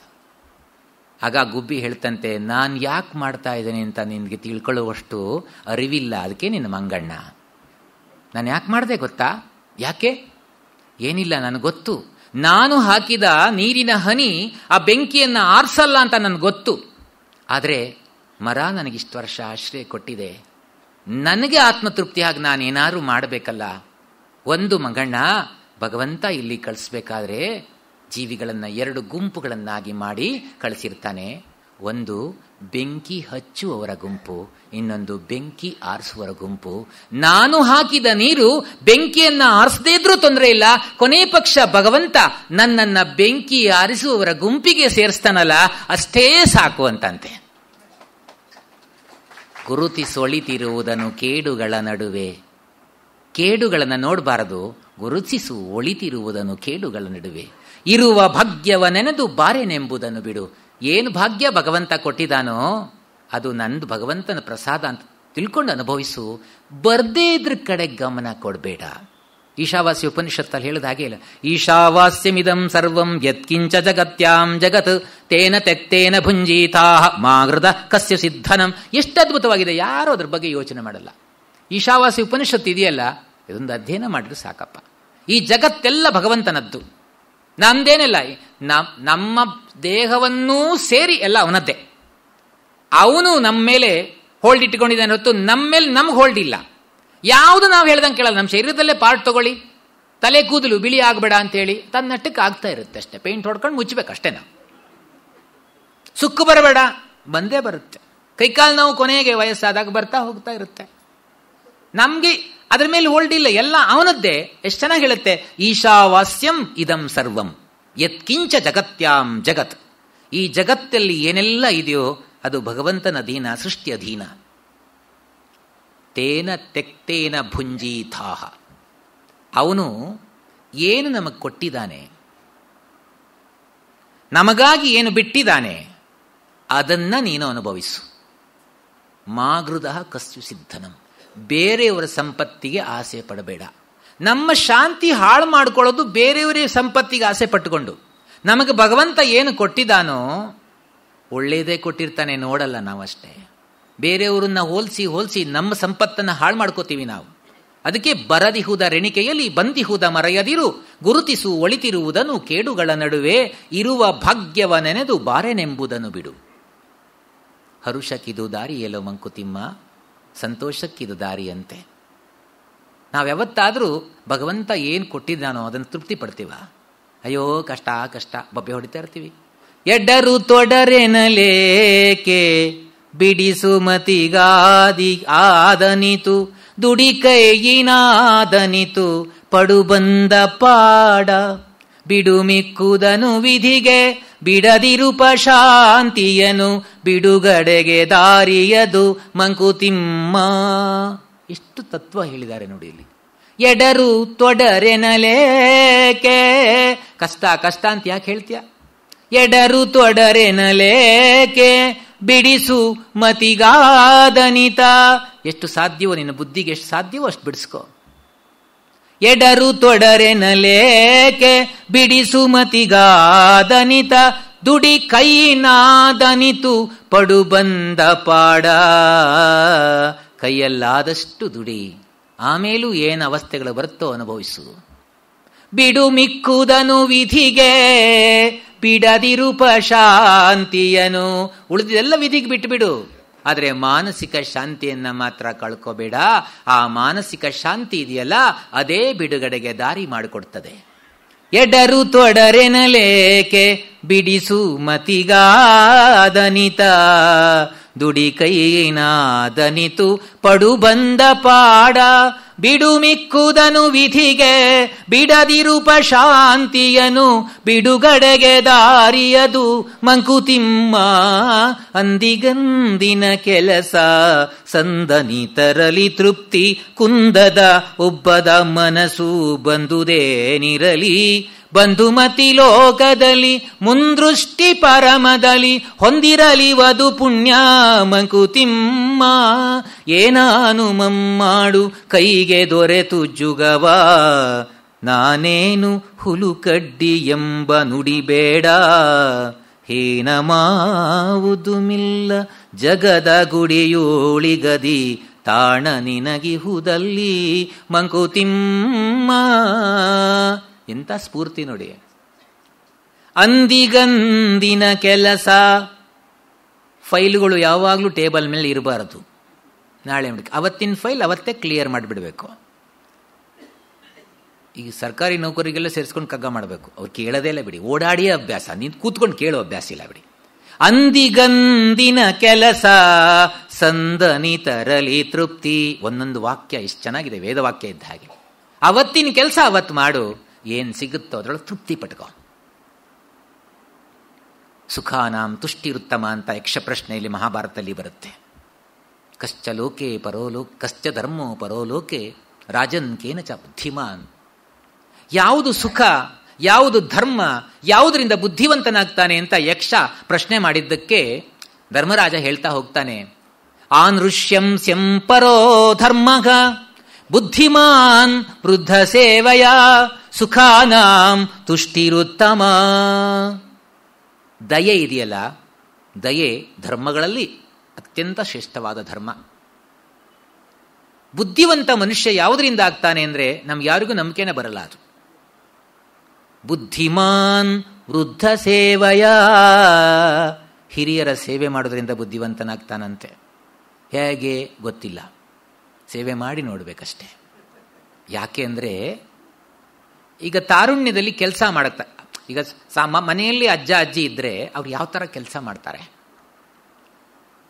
ತರುಣರು ಕೆಲಸಕ್ಕೆ ಹೋಗ್ತಾರಪ್ಪ, ಇಬ್ಬರು ಹೋಗಿರ್ತಾರೆ ಹೊರಗಡೆ, ಬರೋದು ಎಷ್ಟೊತ್ತಿಗೂ ಆಗಿರುತ್ತೆ. ಮಕ್ಕಳ ಗತಿ ಏನಾಗಬೇಕು? ಬರೇ ಹಣವನ್ನು ನೋಡಿಕೊಂಡ್ರೆ ಆ ಮಕ್ಕಳಿಗೆ ಮೊಮ್ಮಕ್ಕಳಿಗೆ ಅಜ್ಜ ಅಜ್ಜಿ ತಮ್ಮ ಅನುಭವದ ಎಲ್ಲ ಅಮೃತವನ್ನು ಧಾರೆ ಎರಿತಾರೆ. ಇವತ್ತಿನ ದಿವಸ ಒಂದು ವಿಶ್ವವಿದ್ಯಾಲಯ ಕಲಿಸದೇ ಇದ್ದನ್ನು ಆ ವೃದ್ಧ ದಂಪತಿಗಳು ಮನೆಯಲ್ಲಿ ಕಲಿಸ್ತಾರೆ. ಕೆಲಸ ಮಾಡೋಕ್ಕಾಗಲ್ಲ, ಅದರ ಒಳಗಿಂದು ಅನುಭವವನ್ನು ಧಾರೆ ಎರಿತಾರೆ, ಆ ಸಂಸ್ಕಾರ ಕೊಡ್ತಾರೆ. ಆ ಸಂಸ್ಕಾರದಿಂದ ಒಂದು ಮಗು ಸಮಾಜಕ್ಕೆ ಉಪಯೋಗ ಆಗಿ ಬಂತು ಅಂದರೆ ಲಾಭ ಯಾರಿಗೆ? ಅದರಿಂದ ಆದಷ್ಟು ಈ ರೀತಿಯ ಭಾವಗಳನ್ನು ತುಂಬುವ ಪ್ರಯತ್ನ ನಾವು ಮಾಡ್ತಾ ಹೋಗಬೇಕು. ಸಂಸ್ಕಾರ ಅಂದರೆ ಇದು, ಸಂಸ್ಕಾರ ಕೊಡ್ತಾ ಹೋಗಬೇಕು. ಅದರಿಂದ ಇರುವಷ್ಟು ದಿನ ನಾವು ಚೆನ್ನಾಗಿ ಬದುಕಬೇಕು. ನಮಗದೇ ಸಿಗಬೇಕು, ಇದೇ ಸಿಗಬೇಕು ಅಂತ ಬೇಡ. ಅಂದಿಗಂದಿನ ಕೆಲಸ ಸಂದನಿ ತರಲಿ ತೃಪ್ತಿ, ಸುಖಾನಾಂ ತುಷ್ಟಿರುತ್ತಮ. ಸುಖಗಳಲ್ಲಿ ಅತ್ಯಂತ ಉತ್ತಮವಾದ ಸುಖ ತೃಪ್ತಿ ಅಂತೆ. ಸಾಕು ನನಗೆ ಬಂದಿದ್ದು, ಮನೆ ಹೇಳಿದ್ನಲ್ಲ, ಸಾಕು ಅಂತ ಮನೆಯಲ್ಲಿ ಎಲ್ಲ ಬೋರ್ಡ್ ಹಾಕೋಬೇಕು. ಆಗಾಗ ನೋಡ್ತಿರ್ಬೇಕು. ಸಾಕು ಅಂತ ಹಾಕಿದ ತಕ್ಷಣ ಸಾಕು ಬಾವು ಬರುತ್ತೆ ಅಂತಲ್ಲ, ಆದರೆ ನೋಡ್ತಾ ಇದ್ರೆ ಹೌದಲ್ವಾ, ಹೌದಲ್ಲ, ಹೌದಲ್ಲ ಅಂತ ನಮಗೆ ಅನುಭವಕ್ಕೆ ಬಂದುಬಿಡುತ್ತೆ. ಸುಖಾನಾಂ ತುಷ್ಟಿರುತ್ತಮ. ಅಂದಿಗಂದಿನ ಕೆಲಸ ಸಂದನಿ ತರಲಿ ತೃಪ್ತಿ, ಕುಂದದ ಉಬ್ಬದ ಮನಸ್ಸು ಬಂದುದೇನಿರಲಿ. ಏನಾದರೂ ಬರಲಿ, ಮನಸ್ಸು ಕುಂದಬಾರದು, ಉಬ್ಬಲೂಬಾರದು. ಉಬ್ಬದಿರು ಸುಖದಲ್ಲಿ, ಕುಗ್ಗದಿರು ಕಷ್ಟದಲ್ಲಿ, ಉರಿ ಬರಲಿ ಸಿರಿ ಬರಲಿ ಸಮಚಿತ್ತವಿರಲಿ. ಸುಲಭ ಅರಿವಿನ ದಾರಿ ಒಳತಿಳಿವು ಪಡೆದಾಗ, ಮತಿಗತಿಗೆ ನೀನೆ ಗುರು ಮುದ್ದುರಾಮ. ನಾವೇ ತಿದ್ದುಕೊಂತ ಹೋಗ್ಬೇಕಂತೆ, ಮತಿಗತಿಗೆ ನಾವೇ ಗುರು ಆಗತ್ತೆ. ಉರಿ ಬರಲಿ, ಅದಕ್ಕೆ ಭಗವದ್ಗೀತೆಯಲ್ಲಿ ಬರುತ್ತಲ್ಲ, ದುಃಖೇಶ್ವನುದ್ವಿಗ್ನ ಮನಃ ಸುಖೇಶು ವಿಗತ ಸ್ಪೃಹ. ಅದನ್ನೇ ಭಾವವನ್ನು ತುಂಬುತ್ತಾರೆ. ಅಂದಿಗಂದಿನ ಕೆಲಸ ಸಂದನಿ ತರಲಿ ತೃಪ್ತಿ ಕುಂದದುಬ್ಬದ ಮನಸ್ಸು ಬಂದುದೇನಿರಲಿ ಬಂಧುಮತಿ ಲೋಕದಲ್ಲಿ ಲೋಕವನ್ನ ಪ್ರೀತಿಸಬೇಕಂತೆ ಬಂಧುಮತಿ ಲೋಕದಲ್ಲಿ ಮುಂದೃಷ್ಟಿ ಪರಮದಲ್ಲಿ ನಮ್ಮ ಮುಂದಿನ ಗುರಿ ಮುಂದಿನ ದೃಷ್ಟಿ ಪರಮನಲ್ಲಿ ಆ ಭಗವಂತನಲ್ಲಿ ಇರಬೇಕಂತೆ ಹೊಂದಿರಲಿ ವದು ಪುಣ್ಯ ಮಂಕುತಿಮ್ಮ ಹೀಗಿದ್ರೆ ನಮ್ಮ ಪುಣ್ಯ ಅಂತೆ ಅದು ಅದರಿಂದ ಏನಾದರೂ ನೀನು ಕೆಲಸ ಮಾಡ್ತಾ ಹೋಗು ಕೆಲಸದಲ್ಲಿ ಮೈಗಳ್ಳತನ ಬೇಡ ಏನಾನು ಮಮ್ಮಾಡು ಕೈಗೆ ದೊರೆತು ಜುಗವ ನಾನೇನು ಹುಲು ಕಡ್ಡಿ ಎಂಬ ನುಡಿಬೇಡ ಹೀನ ಮಾವುದುಮಿಲ್ಲ ಜಗದ ಗುಡಿಯೂಳಿಗದಿ ತಾಣ ನಿನಗಿಹುದಲ್ಲಿ ಮಂಕುತಿಮ್ಮ ಅಂತ ಸ್ಫೂರ್ತಿ ನೋಡಿ ಏನಾನು ಮಮ್ಮಾಡು ಕೈಗೆ ದೊರೆತು ಜುಗವ ಏನು ಕೈ ಸಿಗುತ್ತೋ ಆ ಕೆಲಸ ಮಾಡ್ತಾ ಹೋಗು ನಾನೇನು ಹುಲು ಕಡ್ಡಿ ಎಂಬ ನುಡಿಬೇಡ ಅಯ್ಯೋ ನನ್ನ ಹತ್ರ ಏನಾಗಲ್ಲ ದುರ್ಬಲ ನಾನು ಹುಲ್ಲುಕಡ್ಡಿ ಹಾಗೆ ಹುಲ್ಲುಕಡ್ಡಿ ಎಂಬ ನುಡಿ ಬೇಡ ಹುಲ್ಲು ಎಂಥ ಜೀವನ ಉತ್ಸಾಹವನ್ನು ನಾವು ಕಲ್ತ್ಕೋಬೇಕಾದ್ರೆ ಹುಲ್ಲನ್ನು ನೋಡ್ಬೇಕಂತೆ ಹುಲ್ಲಿನಲ್ಲೂ ತುಂಬ್ತಾರೆ ತತ್ವನ DVG ನಾವು ಯಾವುದೆಲ್ಲ ಏನೂ ಇಲ್ಲ ಅಂತೀವೋ ಅದು ಎಲ್ಲ ಅಂತ ಹೇಳ್ತಾರೆ ಅಣಗಿದ್ದು ಬೇಸಗೆಯೊಳ್ ಎದ್ದು ಮಳೆ ಕರೆದಂದು ಗುಣಿಯನದೆ ತಿಟ್ಟೆನದೆ ಸಿಕ್ಕಿದೆಡೆ ಬೆಳೆದು ಉಣಿಸ ನೀವನು ದನಕೆ ತಣಿವ ನೀವನು ಜನಕೆ ಗುಣಶಾಲಿ ತೃಣ ಸಾಧು ಮಂಕುತಿಮ್ಮ ಹುಲ್ಲಿದೆಯಲ್ಲ ಸಜ್ಜನರ ಸಾಲಿ ಸೇರುತ್ತಂತೆ ಹುಲ್ಲಿನ ಯೋಗ್ಯತೆ ಇಲ್ಲ ಹುಲ್ಲು ನೀನು ಅಂತ ದಸರ ಹುಲ್ಲಿನ ಯೋಗ್ಯತೆ ಇದೆಯಾ ನಮಗೆ ಏನ್ ನೋಡಿ ಎಷ್ಟು ಚೆನ್ನಾಗಿ ಹೇಳ್ತಾರೆ ಅಣಗಿದ್ದು ಬೇಸಗೆಯೊಳ್ ಬೇಸಿಗೆಯಲ್ಲಿ ಅಡಗಿರುತ್ತೆ ಎದ್ದು ಮಳೆ ಕರೆದಂದು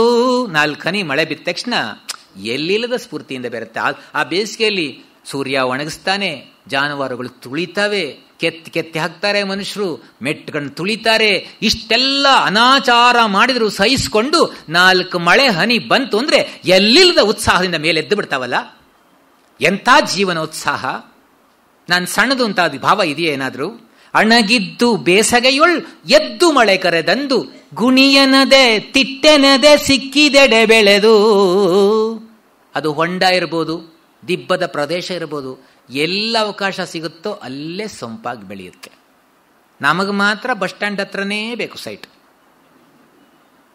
ಆಮೇಲೆ ಗೊತ್ತಾಗತ್ತೆ ಒಂದಷ್ಟು ವರ್ಷ ಆದ್ಮೇಲೆ ಇದು ಬೇಡ ಇತ್ತು ಅಂತ ಆ ಬಸ್ ಸ್ಟ್ಯಾಂಡಿನ ಗೊಬ್ಬು ವಾಸನೆ ಅಬ್ಬಾ ಗಲಾಟೆ ರಾತ್ರಿ ನಿದ್ದೆ ಬರಲ್ಲ ಮೊದಲು ತಗೊಳ್ಬೇಕಾದ್ರೆ ಎಲ್ಲೋಗಿತ್ತು ಬುದ್ಧಿ ಯಾಕೆ ರೇಟ್ ಜಾಸ್ತಿ ಆಗಿದೆ ದುಡ್ಡಿಗೆ ಮಹತ್ವ ಕೊಟ್ವಿ ಹಾಗಾಗಿ ಶಾಂತಿ ಹೊರಟೋಯ್ತು ಆಮೇಲೆ ಅದನ್ನೆಲ್ಲ ಮಾರಿ ಎಷ್ಟೋ ಘಟನೆಗಳು ನಡೆದಿದ್ದಾವೆ ಆ ಬಸ್ ಸ್ಟ್ಯಾಂಡ್ ಹತ್ರ ಇದ್ದವರೆಲ್ಲ ಮಾರ್ಕೊಂಡು ಮೂಲೆ ಎಕ್ಸ್ಟೆನ್ಷನ್ ಏರಿಯಾದಲ್ಲಿ ಮನೆ ಕಟ್ಟಿಸ್ಕೊಂಡಿದ್ದಾರೆ ಅದಕ್ಕೆ ನಮಗೆ ಅಲ್ಲೇ ಬೇಕು ಇಲ್ಲೇ ಬೇಕು ಅಂತ ಸಿಕ್ಕಿದಲ್ಲಿ ಬೆಳೆಯುವ ಅಭ್ಯಾಸ ನಮಗಿಲ್ಲ ಹುಲ್ಲು ನಮಗೆ ಕಲಿಸ್ಕೊಡುತ್ತೆ ಗುಣಿಯನದೆ ತಿಟ್ಟೆನದೆ ಸಿಕ್ಕಿದೆಡೆ ಬೆಳೆದು ಅದು ಗುಣಿ ತಗ್ಗಿನ ಪ್ರದೇಶ ಆಗಬಹುದು ಅಥವಾ ಎತ್ತರದ ಪ್ರದೇಶವಾಗಿರೋದು ಸಿಕ್ಕಿದಲ್ಲಿ ಬೆಳೆಯುತ್ತಲ್ವಾ ಬೆಳೆದು ಸುಮ್ಮನೆ ವೇಸ್ಟ್ ಆಗಲ್ಲ ಉಣಿಸ ನೀವನು ದನಕೆ ತಣಿವ ನೀವನು ಜನಕೆ ಪಶುಗಳಿಗೆ ಆಹಾರ ಆಗುತ್ತೆ ಜನಗಳ ಕಣ್ಣಿಗೆ ತಂಪು ಕೊಡುತ್ತೆ ಆ ಹುಲ್ಲನ್ನು ನೋಡಿದಾಗ ಎಷ್ಟು ಕಣ್ಣಿಗೆ ಆನಂದ ಆಗುತ್ತೆ ನಿತ್ಯ ಹರಿತನ್ನ ನೋಡ್ತಾ ಇದ್ರೆ ಹಸಿರು ವರ್ಣವನ್ನು ನೋಡ್ತಾ ಇದ್ರೆ ಕಣ್ಣು ಬಹಳ ಸ್ಟ್ರಾಂಗ್ ಆಗುತ್ತಂತೆ ಅದೇ ಮಲೆನಾಡಿನಲ್ಲಿ ಆ ಎಲ್ಲ ಸೃಷ್ಟಿಯ ವೈಭವ ಎಲ್ಲೆಲ್ಲಿ ಇರುತ್ತೋ ಅಲ್ಲೆಲ್ಲ ಕಣ್ಣು ಬಹಳ ಅದ್ಭುತವಾಗಿರುತ್ತೆ ಇಲ್ಲೆಲ್ಲ ಬರೀ ಕಾಂಕ್ರೀಟ್ ಬಿಲ್ಡಿಂಗ್ಗಳನ್ನು ನೋಡೋದಷ್ಟೇ ಅದರಿಂದ 35 ವರ್ಷಕ್ಕೆ ಕನ್ನಡಕ ಹಾಕಲೇಬೇಕು ಆ ಹುಲ್ಲಿನ ಶಕ್ತಿ ನೋಡಿ ಎಂಥದ್ದಿದೆ ಅದಕ್ಕೆ ಹೀಗೆ ಹುಲ್ಲು ಬೆಳೀತಾ ಇತ್ತಂತೆ ಒಂದು ಹುಲ್ಲಿಗೆ ಒಂಥರ ಮಹತ್ವಾಕಾಂಕ್ಷೆ ನಾನು ಎತ್ತರಕ್ಕೆ ಬೆಳಿಬೇಕು ಈ ಹುಲ್ಲುಗಳಾಗಿದ್ರೆ ಆಗಲ್ಲ ಅಂತ ಎತ್ತರಕ್ಕೆ ಬೆಳೀತು ಎತ್ತರಕ್ಕೆ ಬೆಳೆದ ಮೇಲೆ ಅನಿಸ್ತಂತೆ ನಾನು ಎತ್ತರಕ್ಕೆ ಬೆಳೆದು ಬಿಟ್ನಲ್ಲ ಏನು ಪ್ರಯೋಜನ ಪಶುಗಳಿಗೂ ಆಹಾರ ಸಿಕ್ಕಲ್ಲ ನಾನು ಎತ್ತರದಲ್ಲಿದ್ದೇನೆ ಏನಿದೆ ಹಣ್ಣು ಬಿಡಲ್ಲ ಹೂ ಬಿಡಲ್ಲ ಏನು ಪ್ರಯೋಜನ ಆಯಿತು ಅದಕ್ಕೆ ಕಬೀರ್ ದೋಹೆಯಲ್ಲಿ ಒಂದು ಮಾತು ಬರುತ್ತೆ ಬಡಾ ಹುವಾ ತೋ ಕ್ಯಾ ಹುವಾ ಜೈಸಾ ಪೇಡ್ ಖಜೂರು ಪಂಥಿ ಕೋ ಛಾಯಾ ನಹಿ ಫಲ ಲಾಗೆ ಅತಿ ದೂರ್ ದೊಡ್ಡವರಾದರೆ ಏನು ಬಂತು ಖರ್ಜೂರದ ಮರದಂತೆ ದಾರಿಗನಿಗೆ ನೆರಳಿನಿತೂ ಇಲ್ಲ ಹಣ್ಣು ಬಲು ದೂರ ಕಬೀರ, ಹಣ್ಣು ಬಲು ದೂರ. ಎಷ್ಟು ಅದ್ಭುತವಾಗಿ ಕಬೀರ ದೋಹೆಯಲ್ಲಿ ಬರುತ್ತೆ, ಸಣ್ಣ ಸಣ್ಣ ಎರಡೆರಡು ಸಾಲಲ್ಲಿ. ಎಲ್ಲೂ ಜಾಡಿಸ್ತಾರೆ, ನಮ್ಮೆಲ್ಲ ಬರೇ ಮೂಢನಂಬಿಕೆ ಅದೆಲ್ಲ. ಮಸ್ಜಿದ್ ಭೀತರ್ ಮುಲ್ಲಾ ಪುಕಾರೈ, ಕ್ಯಾ ಸಾಹಬ್ ತೇರಾ ಬೆಹರಾ ಹೇ, ಚೂಂಟೋಂ K ಪಗ್ನೇವರ್ ಭಾಜೆ, ಸೋಬಿ Sahab ಸುನ್ತಾ high, ಸೋಬಿ Sahab ಸುನ್ತಾ high. ಎಷ್ಟು ಚೆನ್ನಾಗಿ ಕಬೀರ್ ಹೇಳಿದ್ದಾರೆ ನೋಡಿ. ಮಸ್ಜಿದಿ ಒಳಗಡೆ ಕೂತ್ಕೊಂಡು ಮುಲ್ಲಾ ಜೋರ ಬೊಬ್ಬೆ ಹೊಡಿತೀಯಲ್ಲ, ಕೇಳ್ತಾರೆ ಕ್ಯಾ ಸಾಹಬ್ ತೇರಾ ಬಹರ್ ಹೇ, ಮಸ್ಜಿದ್ ಭೀತರ್ ಮುಲ್ಲಾ ಪುಕಾರೈ, ಕ್ಯಾ ಸಾಹಬ್ ತೇರಾ ಬೆಹರಾ ಹೇ. ನಿಮ್ ಸಾಹೇಬ್ರಿಗೆ ಕೇಳಲ್ವಾ ಕಿವಿ? ಅಷ್ಟು ಗಟ್ಟಿ ಕೂಗಬೇಕಾ? ಕಬೀರ್ ಹೇಳಿದ್ದು, ನಾವಲ್ಲ ಹೇಳಿದ್ದು. ಮಸ್ಜಿದ್ ಭೀತರ್ ಮುಲ್ಲಾ ಪುಕಾರೈ, ಕ್ಯಾ ಸಾಹಬ್ ತೇರಾ Behera high, ಚೂಂಟೋಂ K pug never ಭಾಜೆ, ಸೋಬಿ Sahab ಸುನ್ತಾ high. ಇರುವೆಯ ಕಾಲಲ್ಲಿ ಉಲಿಯುವ ಗೆಜ್ಜೆಯ ನಾದವನು ಆ ದೊರೆ ಬಲ್ಲ. ಯಾಕೆ ಕೂಗ್ತೀಯಾ?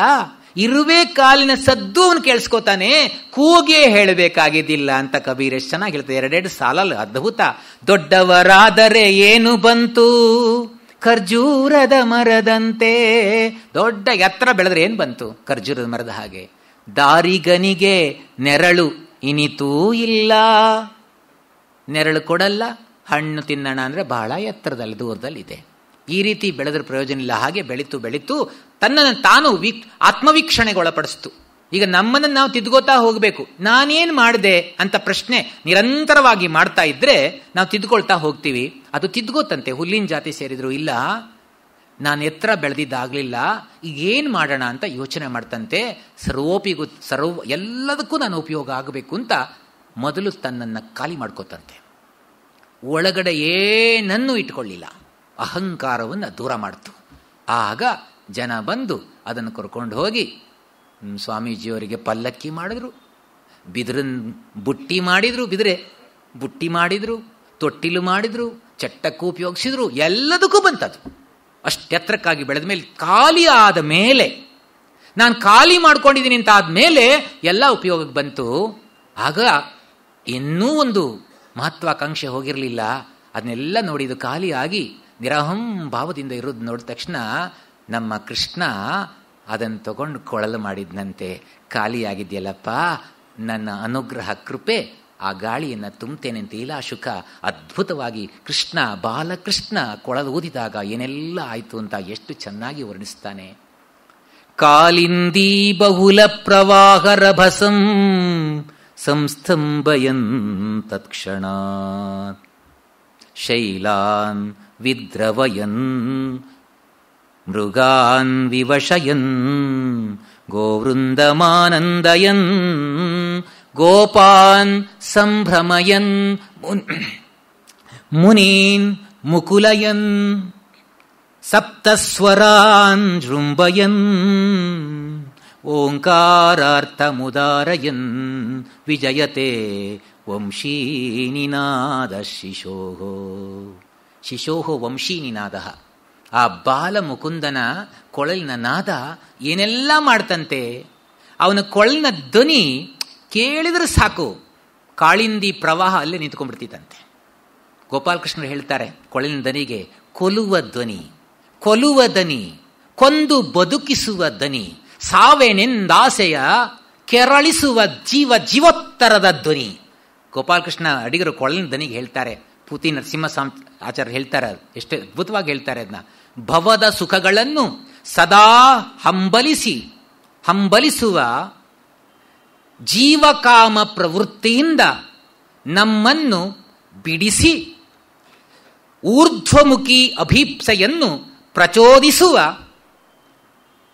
ಆತ್ಮಕಾಮದತ್ತ ನಮ್ಮನ್ನು ಕೊಂಡೊಯ್ಯುವ ಮಂತ್ರದಂಡವಾಗುತ್ತದೆ ಕೊಳಲು.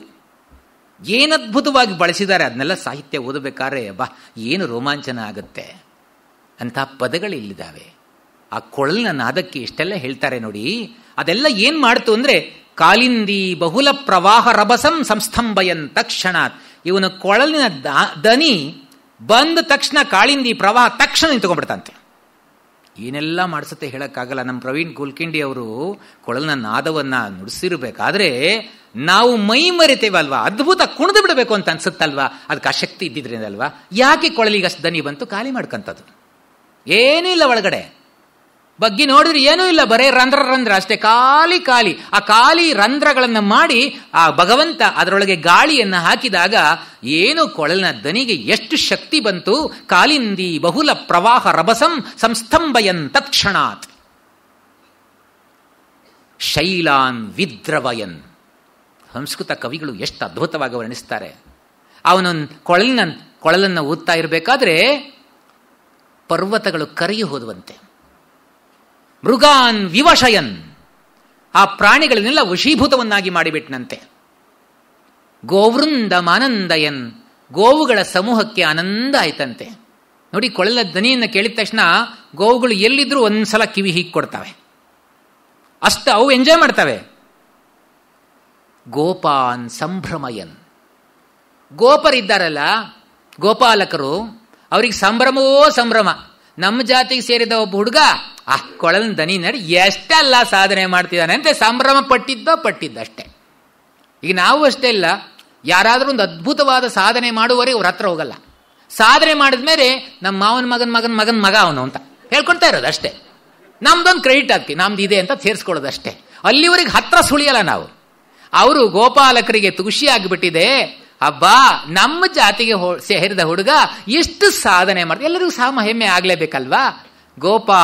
ಗೋಪಾನ್ ಸಂಭ್ರಮಯನ್ ಮುನೀನ್ ಮುಕುಲಯನ್, ಒಂದೇ ಒಂದು ಕೊಳಲಿನ ನಾದ, ಅದು ಶಿಶುವಿನ ನಾದ, ಮುನಿಗಳ ಮುಖವನ್ನು ಅರಳಿಸ್ತಂತೆ.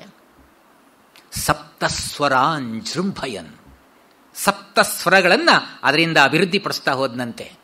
ಅಲ್ಲಿಂದ ಸಪ್ತಸ್ವರಗಳು ಬಂದವು. ಆಮೇಲೆ ಕೊನೆಗೆ ನೋಡಿ ಪಾರಮಾರ್ಥಿಕ ಓಂಕಾರಾರ್ಥ ಮುದಾರಯನ್, ಓಂಕಾರದ ಅರ್ಥವನ್ನು ವಿಸ್ತರಿಸಿ, ಆ ನಾದ ವಿಸ್ತರಿಸಿ ವ್ಯಾಖ್ಯಾನ ಮಾಡ್ತಂತೆ.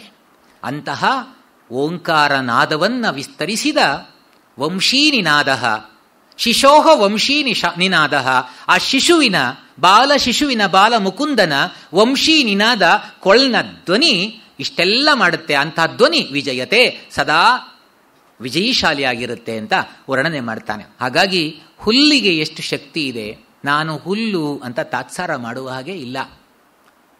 ಅದು ಎಲ್ಲಿ ಸಿಕ್ಕಿದಲ್ಲಿ ಬೆಳೆಯುತ್ತೆ, ಆಮೇಲೆ ಇದ್ದಷ್ಟು ಕಾಲ ಜನರಿಗೆ ಹೆಲ್ಪ್ ಮಾಡುತ್ತೆ, ಕಣ್ಣು ತಂಪು ಮಾಡುತ್ತೆ, ಪಶುಗಳಿಗೆ ಆಹಾರ ಆಗುತ್ತೆ. ಅದರಿಂದ ಹುಲ್ಲು ಸಜ್ಜನರ ಸಾಲಿಗೆ ಸೇರುತ್ತೆ. ಅದರಿಂದ ನಾನೇನು ಹುಲ್ಲು ಕಡ್ಡಿ ಅಂತ ನೆಗ್ಲೆಕ್ಟ್ ಮಾಡ್ಕೋಬೇಡ, ನಿನ್ನ ಪಾಲಿಗೆ ಬಂದದ್ದನ್ನು ಪ್ರಾಮಾಣಿಕವಾಗಿ ಮಾಡ್ತಾ ಹೋಗು, ಉಳ್ದಿದ್ದ ಅವನು ನೋಡ್ಕೋತಾನೆ. ನಾವು ಅಷ್ಟೇ ಪತ್ರಗಳನ್ನು ಹಂಚುವ ಕೆಲಸ ಮಾಡೋದಷ್ಟೇ, ನಮ್ಗೇನು ಗಟ್ಟಿತನ ಇಲ್ಲ, ಅದನ್ನೇ ಮಾಡ್ತೀವಿ ಅಂತ ಹೇಳಿದ್ರೆ, ಓಲೆಗಾರನಿಗೇಕೆ ಬರೆದ ಸುದ್ದಿಯ ಚಿಂತೆ, ಓಲೆಗಳನವರವರಿಗೈದಿಸಿರೆ ಸಾಕು, ಸಾಲಗಳು ಶೂಲಗಳು ನೋವುಗಳು ನಗುವುಗಳು, ಕಾಲೋಟವನೂಟ ಮಂಕುತಿಮ್ಮ, ನಲಿಸುವಲಿಸುವ ಕೆಣಕಿ ಕಾಡಿಸುವ ಮುಳಿಸುವ ಹಗೆ ಕಲಹ ಕೆಳೆನಂಟು ಕುಹಕದೋಲೆಗಳ ಹಲಬರಿಗೆ ನೀ ಹಂಚಿಬಾರೆಂದು ವಿಧಿ ನೇಮಿಸಿಗ, ಇಳೆಯಂಚೆಯಾಳು ನೀ ಮಂಕುತಿಮ್ಮ. ನಾವೆಲ್ಲ ಪೋಸ್ಟ್ ಮ್ಯಾನ್ಗಳು ಅಷ್ಟೇ ಅಂತೆ. ಎಷ್ಟು ಚೆನ್ನಾಗಿ ವರ್ಣನೆ ಮಾಡಿದ್ದಾರೆ ಅಂದರೆ, ನಮ್ಮ ಗಟ್ಟಿತನ ಏನಿಲ್ಲ. ಪೋಸ್ಟ್ ಮ್ಯಾನ್ಗಳು ಯಾರ್ಯಾರಿಗೆ ಹಂಚಬೇಕೋ ಹಂಚಿ ಬರಬೇಕಷ್ಟೇ ಕೆಲಸ. ಪೋಸ್ಟ್ ಮ್ಯಾನ್ ಇದ್ದವನು ಯಾವತ್ತೂ ಕೂಡ ಆ ಲೆಟ್ರಲ್ಲಿ ಏನಿದೆ ಅಂತ ಬಿಡಿಸಿ ನೋಡಂಗಿಲ್ಲ. ಏನೂ ಇರ್ಬೋದು. ಓಲೆಗಾರನಿಗೇಕೆ ಬರೆದ ಸುದ್ದಿಯ ಚಿಂತೆ, ಓಲೆಗಳನವರವರಿಗೈದಿಸಿರೆ ಸಾಕು. ಯಾರ್ಯಾರಿಗೆ ಸೇರಬೇಕೋ ಅದನ್ನು ತಲುಪಿಸಿದ್ರೆ ಸಾಕು. ಯಾರ್ಯಾರಿಗೆ ನಮ್ಮಿಂದ ಏನೇನು ಸಂದಾಯಕ್ಕೋ ತಲುಪಿಸ್ಬೇಕು, ಹೊರಡ್ತಿರ್ಬೇಕು ನಾವು. ಓಲೆಗಳನವರವರಿಗೈದಿಸಿರೆ ಸಾಕು, ಸಾಲಗಳೋ ಶೂಲಗಳೋ ನೋವುಗಳು ನಗುಗಳು. ಆ ಕಾಗದಲ್ಲಿ ಏನೂ ಇರ್ಬೋದು, ಸಾಲ ಕೊಡುವಂತ ಇರ್ಬೋದು. ಇವನು ತೆಗೆದುಕೊಂಡು ಅಯ್ಯೋ ಇಷ್ಟು ಸಾಲ ಇದೆಯಾ ಅಂತ ಕೂತ್ಕೊಂಡು ಅಲ್ಲೇ ತನ್ನ ಚಿಂತೆ ಮಾಡ್ತಾ ಕೂತ್ಕೊಂಡ್ರೆ ಯಾರಿಗೂ ಕೊಡದೇ ಇದ್ರೆ ಅವನ ಕೆಲಸ ಆಗಲ್ಲ. ಸಾಲಗಳೋ ಶೂಲಗಳೋ ನೋವುಗಳಿರ್ಬೋದು, ಶೂಲಗಳಿರ್ಬೋದು, ನಗು ಇರ್ಬೋದು, ಸಂತೋಷ ಇರ್ಬೋದು. ನಿಮ್ಮ ಮೊಮ್ಮಗು ಹುಟ್ಟಿದೆ ಅಂತ ಹೇಳಿ ಬೇಕಾದ್ರೆ ಇರ್ಬೋದು. ಬೇರೆಯವ್ರಿಗೆ ಹುಟ್ಟಿದ ಇವನೇನು ನೋಡ್ಕೋಬೇಕು, ಇವನು ಸಂತೋಷ ಏನಾಗುತ್ತೆ. ಅದಕ್ಕೆ ಅವ್ರವ್ರಿಗೆ ಕೊಡಬೇಕಷ್ಟೇ, ವಿಳಾಸ ನೋಡ್ಕೋಬೇಕು, ಹಂಚಬೇಕಷ್ಟೇ. ಕಾಲೋಟವನೂಟ, ಓಡ್ತಾ ಇರ್ಬೇಕು ಅವನಷ್ಟೇ. ಅವನು ಓಡಿದ್ರೆ ಅವನಿಗೆ ಊಟ ಸಿಗುತ್ತೆ. ಬಿಡ್ಸ್ಕೊಂಡು ನೋಡ್ತಾ ಒಂದೊಂದೇ ಪತ್ರ ಬಿಡ್ಸ್ಕೊಂಡು ಅಯ್ಯೋ ಹೀಗಾಯ್ತಾ ಅಂತ ಕೂತ್ಕೊಂಡ್ಬಿಟ್ರೆ ಅವನಿಗೆ ಮಂತ್ಲಿ ಸ್ಯಾಲರಿ ಕಟ್. ಓಲೆಗಾರನಿಗೇಕೆ ಬರೆದ ಸುದ್ದಿಯ ಚಿಂತೆ, ಓಲೆಗಳನ್ನವರವರಿಗೈದಿಸಿರೆ ಸಾಕು. ಸಾಲಗಳು ಶೂಲಗಳು ನೋವುಗಳು ನಗುಗಳು, ಕಾಲೋಟವನೂಟ ಮಂಕುತಿಮ್ಮ ನಲಿಸುವ ಒಲಿಸುವ ಕೆಣಕಿ ಕಾಡಿಸುವ ಮುಳಿಯಿಸುವ, ಕೆಳೆ ನಂಟು ಹಗೆ ಕಲಹ ಕುಹಕದೋಲೆಗಳ ಹಲಬರಿಗೆ ಹಂಚಿ ಬಾರೆಂದು ನೇಮಿಸಿಗ ವಿಧಿ ನೇಮಿಸಿಯ ಇಳೆಯಂಚೆಯಾಳು ನೀ ಮಂಕುತಿಮ್ಮ. ಈ ಹಲಬರಿಗೆ ಒಂದೊಂದು ಲೆಟ್ರು ಅವರಿಗೆ ಸಂಬಂಧಪಟ್ಟಿದ್ದು ಹಂಚಿಬಿಡ್ಬೇಕು. ನಾವು ನೋಡಿ ಕೆಲವರಿಗೆ ಸಂತೋಷ ಕೊಡ್ತೇವೆ, ನಮ್ಮವರು ಅಂತಿದ್ರೆ ಸಂತೋಷ, ಬೇರೆಯವರು ಅಂದರೆ ಅವರಿಗೆ ದುಃಖ. ನೋಡಿ ಕೆಲವರಿಗೆ ದುಃಖ ಪಡ್ತೀವಿ. ಒಬ್ಬನೇ ಒಬ್ಬ ವ್ಯಕ್ತಿ ಒಬ್ಬರಿಗೆ ಸಂತೋಷ ಕೊಟ್ಟರೆ, ಅಲ್ಲಿ ಬೇರೆ ಮಕ್ಕಳಿದ್ರೆ ಅವ್ರ ಮೊಮ್ಮಗು ಆದರೆ ಒಂದು ಚಾಕ್ಲೇಟ್ ಕೊಡ್ತಾರೆ, ಬೇರೆಯವ್ರಿಗೆ ಕೊಡಲ್ಲ. ಅದು ನೋಡ್ಕೊಂಡು ಸಂಕಟ ಪಡುತ್ತೆ. ಅದಕ್ಕೆ ಅಸಂತೋಷ, ಇದಕ್ಕೆ ಸಂತೋಷ. ಒಬ್ಬರೇ ನೋಡಿ ಒಬ್ಬರೇ ಎಷ್ಟು ಜನರಿಗೆ ಈ ನಾನಾ ರೀತಿಯ ಪತ್ರಗಳನ್ನು ಹಂಚ್ತಾರೆ. ನಲಿಸುವ ಒಲಿಸುವ ಕೆಣಕಿ ಕಾಡಿಸುವ ಮುಳಿಯಿಸುವ ಕೋಪಗೊಳಿಸುವ, ಕೆಳೆ ನಂಟು ಹಾಗೆ ಕಲಹ ಕುಹಕದೋಲೆಗಳ ಸ್ನೇಹ ಪತ್ರ ಇರ್ಬೋದು, ಶತ್ರುತ್ವವನ್ನ ಉಂಟು ಮಾಡುವ ಪತ್ರ ಇರ್ಬೋದು, ನಾನಾ ರೀತಿಯ ಪತ್ರಗಳನ್ನು ಬೇರೆ ಬೇರೆ ಜನರಿಗೆ ಹಂಚಿ ಬಾ ಅಂತ ನಮ್ಮನ್ನ ಭಗವಂತ ಇಳೆಯಂಚೆಯಾಳುವಾಗಿ ಈ ಭೂಮಿಯ ಓಲೆಗಾರನನ್ನಾಗಿ ಮಾಡಿ ನಮ್ಮನ್ನ ಕಳಿಸಿದ್ದಾರೆ. ನಾವು ಯಾರ್ಯಾರಿಗೆ ಏನೇನು ಪತ್ರ ಕೊಡಬೇಕು ಹೋಗ್ತಿರ್ಬೇಕು, ಜಾಗ ಖಾಲಿ ಮಾಡ್ಕೊಂಡು ಹೋಗ್ಬಿಡ್ಬೇಕು. ಕಾಲೋಟವನೂಟ ಮಂಕುತಿಮ್ಮ. ಅದರಿಂದ ನಾವು ನಿರಾಶೆ ಆಗಬೇಕಾಗಿದ್ದಿಲ್ಲ. ನಾನೇನು ಹುಲುಕಡ್ಡಿ ಎಂಬ ನುಡಿಬೇಡ, ಹೀನ ಮಾವುದು ಮಿಲ್ಲ ಜಗದ ಗುಡಿ ಉಳೆಗದಿ. ಈ ಜಗತ್ತಿನ ಗುಡಿ ದೇವಸ್ಥಾನ ಇದು. ಎಷ್ಟು ಚೆನ್ನಾಗಿ ಸಮಗ್ರತೆಯನ್ನು ತಂದಿದ್ದಾರೆ ಡಿ ವಿಜಿ. ಜಗತ್ತಿನ ಗುಡಿಯಲ್ಲಿ ನಾವೆಲ್ಲ ಕೆಲಸದಾಳುಗಳು. ದೇವಸ್ಥಾನದಲ್ಲಿ ಕೆಲಸ ಮಾಡೋರು ಇದ್ದಾರಲ್ಲ, ಎಲ್ಲರೂ ದೇವರ ಸೇವೆ ಮಾಡೋರೆ. ಗುಡಿಸುವವರು ದೇವರ ಸೇವೆನೆ, ಅಡಿಗೆ ಮಾಡೋರು ದೇವರ ಸೇವನೆ, ಅರ್ಚನೆ ಮಾಡೋರು ದೇವರ ಸೇವನೆ, ಆಮೇಲೆ ಅದನ್ನ ಕ್ಲೀನ್ ಮಾಡೋರು, ದೇವರ ಗುಡಿಯಲ್ಲಿ ಏನೆಲ್ಲ ಕೆಲಸ ಮಾಡ್ತಾರೆ ಅದೆಲ್ಲ ದೇವರ ಸೇವೆನೆ. ಅದಕ್ಕೇನು ಪ್ರತಿಫಲವನ್ನ ಬಯಸ್ತೇನೆ ಮಾಡ್ತಾರೆ. ದಿನ ದಿನವೂ ಕುಸಿದು ಕಟ್ಟಿಸಿಗೊಳ್ಳುವ ಗುಡಿ ವಿಶ್ವ, ಜನರೆಲ್ಲರ ಗುಡಿಯ ಕೆಲಸದಾಳುಗಳು. ಮನೆಗೇನು ನಾಡೇನು ಕುಲವೇನು ಮಠವೇನು ಎಣಿಸೆಲ್ಲವದೆಯೆಂದು ಮಂಕುತಿಮ್ಮ. ಈ ಜಗತ್ತಿನ ಗುಡಿ, ಅದರ ಕೆಲಸ ನಾವು ಮಾಡೋದಷ್ಟೇ, ಸುಮ್ಮನೆ ಮಾಡಬೇಕು ಹೋಗ್ಬೇಕಷ್ಟೇ. ದಿನ ದಿನವೂ ಕುಸಿದು ಕಟ್ಟಿಸಿಕೊಳ್ಳುವ ಗುಡಿ ವಿಶ್ವ. ಈ ವಿಶ್ವವೇ ಒಂದು ದೇವಾಲಯ, ದಿನ ದಿನ ಕುಸಿತಾ ಇರುತ್ತೆ, ಕಟ್ಸ್ಕೊಳ್ತಾ ಇರುತ್ತೆ. ಜನರೆಲ್ಲರ ಗುಡಿಯ ಕೆಲಸದಾಳುಗಳು, ನಾವೆಲ್ಲ ಆ ದೇವಸ್ಥಾನದ ಕೆಲಸದಾಳುಗಳು ಅಂತಾದ್ಮೇಲೆ, ಇಡೀ ವಿಶ್ವವೇ ಒಂದು ಗುಡಿ ಅಂತಾದ್ಮೇಲೆ ಮನೆಯೇನು ನಾಡೇನು ಕುಲವೇನು ಮಠವೇನು ಎಲ್ಲ ಅದರೊಳಗೆ ಬಂತಲ್ವಾ. ಜಗತ್ತನ್ನೇ ವಿಶ್ವ ಅಂತ ತಿಳ್ಕೊಂಡು, ಜಗತ್ತನ್ನ ಒಂದು ಗುಡಿ ದೇವಾಲಯ ಅಂತ ತಿಳ್ಕೊಂಡು, ವಿಶ್ವವೇ ಒಂದು ಗುಡಿ ಅಂತ ತಿಳ್ಕೊಂಡು ನಾವು ಕೆಲಸ ಮಾಡಿದರೆ ನಮ್ಮಲ್ಲಿ ಅಹಂಕಾರ ಬರ್ಲಿಕ್ಕೆ ಸಾಧ್ಯತೆ ಇದೆಯಾ? ಆದ್ರಿಂದ ಸ್ಪಿರಿಟನ್ನು ಯಾವತ್ತೂ ಕಳ್ಕೋಬೇಡ. ನಾನೇನು ಹುಲುಕಡ್ಡಿ ಎಂಬ ನುಡಿಬೇಡ. ಆ ಸ್ಥೈರ್ಯವನ್ನು ತುಂಬುವ ಕೆಲಸ. ಇದನ್ನೆಲ್ಲ ಓದಿದಾಗ ವೀರೇಂದ್ರನಾಥ್ ಎಂಡಮೂರಿ ಅವರು ಒಂದು ಪದ್ಯವನ್ನು, ಅದರ ಟ್ರಾನ್ಸ್ಲೇಷನ್ ಎಷ್ಟು ಅದ್ಭುತವಾಗಿ ಬರೆದಿದ್ದಾರೆ. ಅದನ್ನು ಸಾಧ್ಯವಾದರೆ ಓಡು, ಅದಾಗದಿದ್ದರೆ ನಡೆ, ಅದೂ ಸಾಧ್ಯವಾಗದಿದ್ದರೆ ಉರುಳಿಕೊಂಡು ಹೋಗುವಷ್ಟೇ. ಕದಲದೆ ಬಿದ್ದಿರಬೇಡ ಒಂದೇ ಕಡೆ, ಕೆಲಸ ಸಿಗಲಿಲ್ಲವೆಂದೋ, ಗೆಳೆಯನೊಬ್ಬ ಮೋಸ ಮಾಡಿದನೆಂದೋ, ವ್ಯಾಪಾರದಲ್ಲಿ ನಷ್ಟವಾಯಿತೆಂದೋ, ಪ್ರೇಮಿಸಿದಳು ಕೈಬಿಟ್ಟು ಹೋದಳೆಂದೋ ಹಾಗೆ ಚಿಂತಿಸಿದರೆ ಹೇಗೆ? ದಾಹಕ್ಕೆ ಬಾರದ ಸಮುದ್ರದ ಅಲೆಗಳೂ ಕೂಡ ಕುಣಿದು ಕುಪ್ಪಳಿಸುತ್ತವೆ. ನಿನ್ನ ಹಣೆಬರಹ ಇಷ್ಟೇ ಅನ್ನುವರು ಕೂಡ ನಿನ್ನ ಮುಂದೆ ತಲೆ ತಗ್ಗಿಸಿ ನಡೆಯುವಂತೆ ಮಾಡುವ ತಾಕತ್ತು ನಿನ್ನಲ್ಲಿದೆ. ಅಂಥದ್ರಲ್ಲಿ ಈ ಪುಟ್ಟ ಕಷ್ಟ ಕೋಟಲೆಗೆ ಹೆದರಿದರೆ ಹೇಗೆ? ಸೃಷ್ಟಿ ನಿರಂತರ ಚಲನಶೀಲ, ಯಾವುದೂ ನಿಲ್ಲಬಾರದು. ಹರಿಯುವ ನದಿ, ಬೀಸುವ ಗಾಳಿ, ತೂಗುವ ಮರ, ಹುಟ್ಟುವ ಸೂರ್ಯ, ಅಂದುಕೊಂಡದ್ದನ್ನು ಸಾಧಿಸಬೇಕೆಂದು ನಿನ್ನಲ್ಲಿ ಹರಿಯುವ ರುಧಿರ ಕೂಡ ಯಾವುದೂ ನಿಲ್ಲಬಾರದು. ಏಳು, ಎದ್ದೇಳು, ನಿಂತ ಜಾಗದಲ್ಲಿಯೇ ಓಟವನ್ನು ಶುರು ಮಾಡು. ನಿನ್ನನ್ನು ಬಂಧಿಸಿದ ಮಾನಸಿಕ ಸಂಕೋಲೆಗಳನ್ನು ಭೇದಿಸು. ನೀನು ಮಲಗಿದ ಹಾಸಿಗೆ ನಿನ್ನನ್ನು ಕಂಡು ಅಸಹ್ಯ ಪಡುವ ಮುನ್ನ ಆಲಸ್ಯವನ್ನು ಬಿಡು. ಕನ್ನಡಿ ನಿನ್ನನ್ನು ಪ್ರಶ್ನಿಸುವ ಮುನ್ನ ಬೆಳಕಿಗೆ ಬಾ. ನೆರಳು ನಿನ್ನನ್ನು ಬಿಟ್ಟು ಹೋಗುವ ಮುನ್ನ ಬೆಳಕಿಗೆ ಬಾ. ಓದಿದರೆ ಇವು ಪದಗಳು ಅಷ್ಟೇ, ಸಾಧಿಸಿದರೆ ಅಸ್ತ್ರ, ಮಹಾಶಸ್ತ್ರ. ಯಾರೂ ನಮ್ಮ ಶ್ರಮವನ್ನು ಗಮನಿಸುವುದಿಲ್ಲ, ಯಾರೂ ನಮ್ಮ ನೋವನ್ನು ಆಲಿಸುವುದಿಲ್ಲ, ಯಾರೂ ನಮ್ಮ ನ್ಯಾಯವನ್ನು ಕೇಳುವುದಿಲ್ಲ. ಆದರೆ ಎಲ್ಲರೂ ನಮ್ಮ ತಪ್ಪುಗಳನ್ನು ಗಮನಿಸುತ್ತಾರೆ. ಎಚ್ಚರಿಕೆ, ಗೆದ್ದರೆ ಕಾಲಿಗೆ ಬೀಳುತ್ತಾರೆ, ಬಿದ್ದರೆ ಕಾಲೆಳೆಯುತ್ತಾರೆ. ಎಷ್ಟು ಚೆನ್ನಾಗಿ ತುಂಬಿದ್ದಾರೆ ನೋಡಿ, ಆ ಸ್ಪಿರಿಟ್ ಹೇಗಿದೆ. ಏನಾನು ಮಮ್ಮಾಡು ಕೈಗೆ ದೊರೆತು ಜುಗವ, ನಾನೇನು ಹುಲು ಕಡ್ಡಿ ಎಂಬ ನುಡಿ ಬೇಡ. ಹೀನಮಾವುದು ಮಿಲ್ಲ ಜಗದ ಗುಡಿಯೂಳಿಗದಿ, ತಾಣ ನಿನಗಿಹುದಲ್ಲಿ ಮಂಕುತಿಮ್ಮ.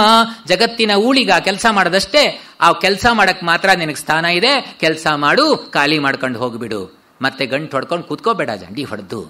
ಅದರಿಂದ ವಿಶ್ವವನ್ನ ನಾವು ಪ್ರೀತಿಸುವ ಕೆಲಸ ಮಾಡಬೇಕು. ಮುಳುಗದಿರು ಜೀವನದ ತೆರೆಯ ಮೇಲೀಜುತಿರು, ಒಳಿತನಾಗಿಸು ಕೊಡುತ್ತ ಕೊಳ್ಳುತ್ತ ಸಂತಸವ. ಕಳವಳಂಬಡದೆ ನಡೆ ಕಡೆಯ ಕರೆ ಬಂದಂದು. ಕಡೆ ಕರೆ ಬಂದ ತಕ್ಷಣ ದುಃಖಿಸಬೇಡ. ಕಳವಳಂಬಡದೆ ನಡೆ ಕಡೆಯ ಕರೆ ಬಂದಂದು. ಮಿಲಿತನಿರು ವಿಶ್ವದಲ್ಲಿ ಮಂಕುತಿಮ್ಮ. ಇದ್ದಷ್ಟು ಕಾಲ ವಿಶ್ವದಲ್ಲಿ ಸೇರ್ಕೊಂಡು ಬದುಕು. ಮಿಲಿತನಿರು ವಿಶ್ವದಲ್ಲಿ ಮಂಕುತಿಮ್ಮ. ವಿಸ್ತಾರದಲ್ಲಿ ಬಾಳು, ವೈಶಾಲ್ಯದಂಬಾಳು. ಕತ್ತಲೆಯ ಮೊಡಕ ಮೂಲೆಗಳ ಸೇರದಿರು. ಭಾಸ್ಕರನ ಅನುಗ್ರಹವೇ ನೂತ್ನ ಜೀವನ ಸತ್ವ. ಮೃತ್ಯು ನಿನಗಲ್ಪತೆಯೋ ಮಂಕುತಿಮ್ಮ. ವಿಸ್ತಾರದಲ್ಲಿ ಬದುಕು, ಸಂಕುಚಿತ ಭಾವ ಇಟ್ಕೋಬೇಡ. ವೈಶಾಲ್ಯದಿಂದ ಬದುಕು, ಕತ್ತಲೆ ಮೂಲೆಯಲ್ಲಿ ಹೋಗಿ ಸೇರ್ಕೋಬೇಡ. ಭಾಸ್ಕರನ ಅನುಗ್ರಹ ನಿಜವಾಗಿ ಆಗ್ತಾ ಇರಬೇಕು ನಿನಗೆ. ಭಾಸ್ಕರನ ಅನುಗ್ರಹವೇ ನೂತ್ನ ಜೀವನ ಸತ್ವ. ನಿಜವಾಗಿ ಆ ಭಾಸ್ಕರನ ಸೂರ್ಯನ ಅನುಗ್ರಹ ಆಗ್ತಾ ಇದ್ರೆ ಹೊಸ ಹೊಸ ಜೀವನ ಸತ್ವವನ್ನು ಕೊಡ್ತಾ ಇರುತ್ತೆ. ಮೃತ್ಯುವಾಗಿ ಯೋಚನೆ ಮಾಡಬೇಡ, ಮೃತ್ಯು ನಿನಗಲ್ಪತೆಯು. ತೆರೆಯಾಗು ವಿಶ್ವಜೀವನದ ದಿವ್ಯಾಬ್ದಿಯಲಿ, ಕರಗಿಸದರಲಿ ನಿನ್ನ ಬೇರೆತನದರಿವ. ಮರುತನುರುಬನು ತಾಳು ತೇಳು ತೋಲಾಡುತ್ತೆ, ವಿರಮಿಸಾಲೀಲೆಯಲಿ ಮಂಕುತಿಮ್ಮ. ಈ ಜೀವನವೆಂಬ ವಿಶ್ವಾಬ್ಧಿ, ವಿಶ್ವದ ಸಮುದ್ರದಲ್ಲಿ ನೀನೊಂದು ತೆರೆಯಾಗು. ತೆರೆಯಾಗು ವಿಶ್ವಜೀವನದ ದಿವ್ಯಾಬ್ಧಿಯಲಿ, ಕರಗಿಸದರಲಿ ನಿನ್ನ ಬೇರೆತನದರಿವ. ನಿಂದು ಬೇರೆ ಅಂತ ತಿಳ್ಕೋಬೇಡ, ಕರಗಿಸ್ಬಿಡದ್ರೊಳಗೆ. ಮರುತನುರುಬನು ತಾಳು ತೇಳು ತೋಲಾಡುತ್ತ, ಆ ಗಾಳಿಯ ಹೊಡೆತವನ್ನು ತಾಳ್ಕೊಂಡು ಮತ್ತೆ ಬಿದ್ದು ಮತ್ತೆ ಹೇಳ್ತಾ ವಿರಮಿಸಾಲೀಲೆಯಲಿ, ಈ ವಿಶ್ವಲೀಲೆಯಲ್ಲಿ ಸೇರ್ಕೊಂಡ್ಬಿಡು. ನಿನ್ನೆ ಒಬ್ರು ಬದುಕು ಜಟಕ ಬಂಡಿ ಹೇಳಲಿಲ್ಲ ಅಂದ್ರು, ಅದೆಲ್ಲ ಸಾಮಾನ್ಯವಾದ್ದಲ್ಲ, ಹಾಗಾಗಿ ಬಿಟ್ಟಿದ್ದೆ. ನಿಮ್ಮ ಬಾಯಲ್ಲಿ ಕೇಳಬೇಕು ಅಂದ್ರು ಅದನ್ನ ಹೇಳ್ಬಿಡ್ತೀನಿ, ಮುಗಿತಾ ಬಂತು ಸಮಯ. ಬದುಕು ಜಟಕ ಬಂಡಿ ವಿಧಿ ಅದರ ಸಾಹೇಬ, ಕುದುರೆ ನೀನ್ ಅವನು ಪೇಳ್ದಂತೆ ಪಯಣಿಗರು. ಮದುವೆಗೋ ಮಸಣಕೋ ಹೋಗೆಂದ ಕಡೆಗೋಡು, ಪದ ಕುಸಿಯೇ ನೆಲವಿಹುದು ಮಂಕುತಿಮ್ಮ. ನಮ್ಮೆಲ್ಲರ ಬದುಕು ಜಟಕ ಬಂಡಿ ಇದ್ದ ಹಾಗೆ. ಆ ವಿಧಿ ಈ ಜಟಕಾ ಬಂಡಿ ಓನರ್. ನಮಗೇನು ಅಲ್ಲಿ ಏನು ಅದು ಅರ್ಹತೆನೇ ಇಲ್ಲ, ನಮ್ಗೇನು ಓಡಿಸಕ್ಕೂ ಅರ್ಹತೆ ಇಲ್ಲ, ನಮ್ಗೆ ಅದರದ್ದು ಅಸ್ತಿತ್ವದ ಬಗ್ಗೆ ಚಿಂತನೆ ಮಾಡುವ ಅವಕಾಶವೂ ಇಲ್ಲ ನಮಗೆ. ಕುದುರೆ ನೀನು ಕುದುರೆ ಅಷ್ಟೇ. ಕುದುರೆನ ಓಡಿಸ್ಬೇಕಾದ್ರೆ ಕುದುರೆಗೆ ಸ್ವಾತಂತ್ರ್ಯ ಇರಲ್ಲ, ಕಡಿವಾಣ ಹಿಡ್ಕೊಂಡವನ ಹತ್ರ ಇರುತ್ತೆ. ಕುದುರೆ ಅವನು ಪೇಳ್ದಂತೆ ಪಯಣಿಗರು. ಆ ಗಾಡಿಯಲ್ಲಿ ಇರೋರು ಕೂಡ ಆ ವಿಧಿ ಹೇಳಿದ ಹಾಗೆ. ಯಾಕೆಂದ್ರೆ ಇಂತಲ್ಲಿಗೆ ಕುದುರೆ ಹೋಗುತ್ತೆ ಅಥವಾ ಕರ್ಕೊಂಡು ಹೋಗ್ತೀನಿ ಅಂದ್ರೆ ನಾವು ಇಂತಲ್ಲಿಗೆ ಹೋಗ್ತೇವೆ ಅಂತ ಗ್ಯಾರಂಟಿ ಇರಲ್ಲ. ಎಷ್ಟೋ ಜನ ಮದುವೆಗೆ ಹೋದವರು ಮಸಣಕ್ಕೆ ಹೋದವರು ಇದ್ದಾರೆ. ಮದುವೆಗೋ ಮಸಣಕೋ ಹೋಗೆಂದ ಕಡೆಗೋಡು, ವಿಧಿ ಎಲ್ಲಿಗೆ ಕಳಿಸ್ತಾನೋ ಅಲ್ಲಿಗೆ ಹೋಗ್ಲಿಕ್ಕೆ ಸಿದ್ಧನಾಗಿ ಹೊರಡು. ಪದ ಕುಸಿಯೇ ನೆಲವಿಹುದು. ನೆಲ ಕುಸ್ತ್ರೆ ಪದ, ನಿನ್ನ ಹೆಜ್ಜೆ ಕುಸ್ತ್ರೆ ನೆಲ ಇದೆ ಹಿಡ್ಕೊಳ್ಳೋಕ್ಕೆ ಅಂತ ಮಾಸ್ಟರ್ ಹಿರಣ್ಯ ಒಂದ್ಸಲ ನಾವು ಒಂದೇ ವೇದಿಕೆಯಲ್ಲಿ ಇದ್ವಿ. ಅವರು ಒಂದು ಅಭಿಪ್ರಾಯ, ಅವರ DVG ಅವರು ಹೇಳಿದ್ದು ಒಂದು ಮಾತನ್ನು ಈ ಕಗ್ಗದ ಕುರಿತಾಗಿ ಹೇಳಿದರು. ಪದ ಕುಸಿಯ ನೆಲೆ ಹೌದು ಏನು ಅಂತ ಕೇಳಿದ್ರಂತೆ ಹಿರಣ್ಯಯವರಿಗೆ. ಇದು ಬಿದ್ದರೆ ಇದೆಯಲ್ಲ ಹಿಡ್ಕೊಳಕ್ಕೆ, ಅದಲ್ಲಪ್ಪ, ಅದರ ಅರ್ಥ ಏನು ಅಂತ DVGನೇ ಹೇಳಿದ್ದೆ ಅಂತ ಅವರು ಹಿರಣ್ಯನ ಹತ್ರ ಹೇಳಿದ್ದು. ಏನಿಲ್ಲ, ಎಲ್ಲ ಜನರಿದಾರಲ್ಲ, ಎಲ್ಲಿವರೆಗೆ ಲಾಭ ಇರುತ್ತೋ ಅಲ್ಲಿಗೆ ಬಹಳ ಮೆಚ್ಚುತ್ತಾರೆ, ಏನೆಲ್ಲ ಮಾಡಿಕೊಡ್ತಾರೆ. ಆದರೆ ಬಿದ್ದರೆ, ಕೆಟ್ಟ ಮನುಷ್ಯ ಆದರೆ ತಳ್ಳಿ ಬಿಡ್ತಾರೆ. ಆದರೆ ಭೂಮಿ ಹಾಗಲ್ಲ, ಎಲ್ಲರಿಗೂ ಆಶ್ರಯ ಕೊಡ್ತಾಳೆ. ಕೆಟ್ಟವರಿರಲಿ ಒಳ್ಳೆಯವರಿರಲಿ ಅವಳು ಭೇದ ಮಾಡದೇ ಇಲ್ಲ, ಆ ಅರ್ಥ ಅಂತ ಹೇಳಿದ್ರಂತೆ. ಮತ್ತೊಂದು ಪದ್ಯ ಅಲ್ಲ, ಅರ್ಧ ಬಿಟ್ಟಿದ್ದೆ, ನೆನಪಿಸಿ ಎಷ್ಟು ಚೆನ್ನಾಗಿ ಅವತರಿಸಿ ಕೇಳ್ತಾರೆ ಅನ್ನೋದಕ್ಕೆ ಇದೊಂದು ಪದ್ಯ ನೀವು ಹೇಳಿಲ್ವಲ್ಲ ಅಂತ ಹೇಳ್ತಾ ಹೋದ್ರೆ ಮತ್ತೆ ಅರ್ಧ ಗಂಟೆ ಆಗುತ್ತೆ ಅಂತ ಬಿಟ್ಟಿದ್ದೆ.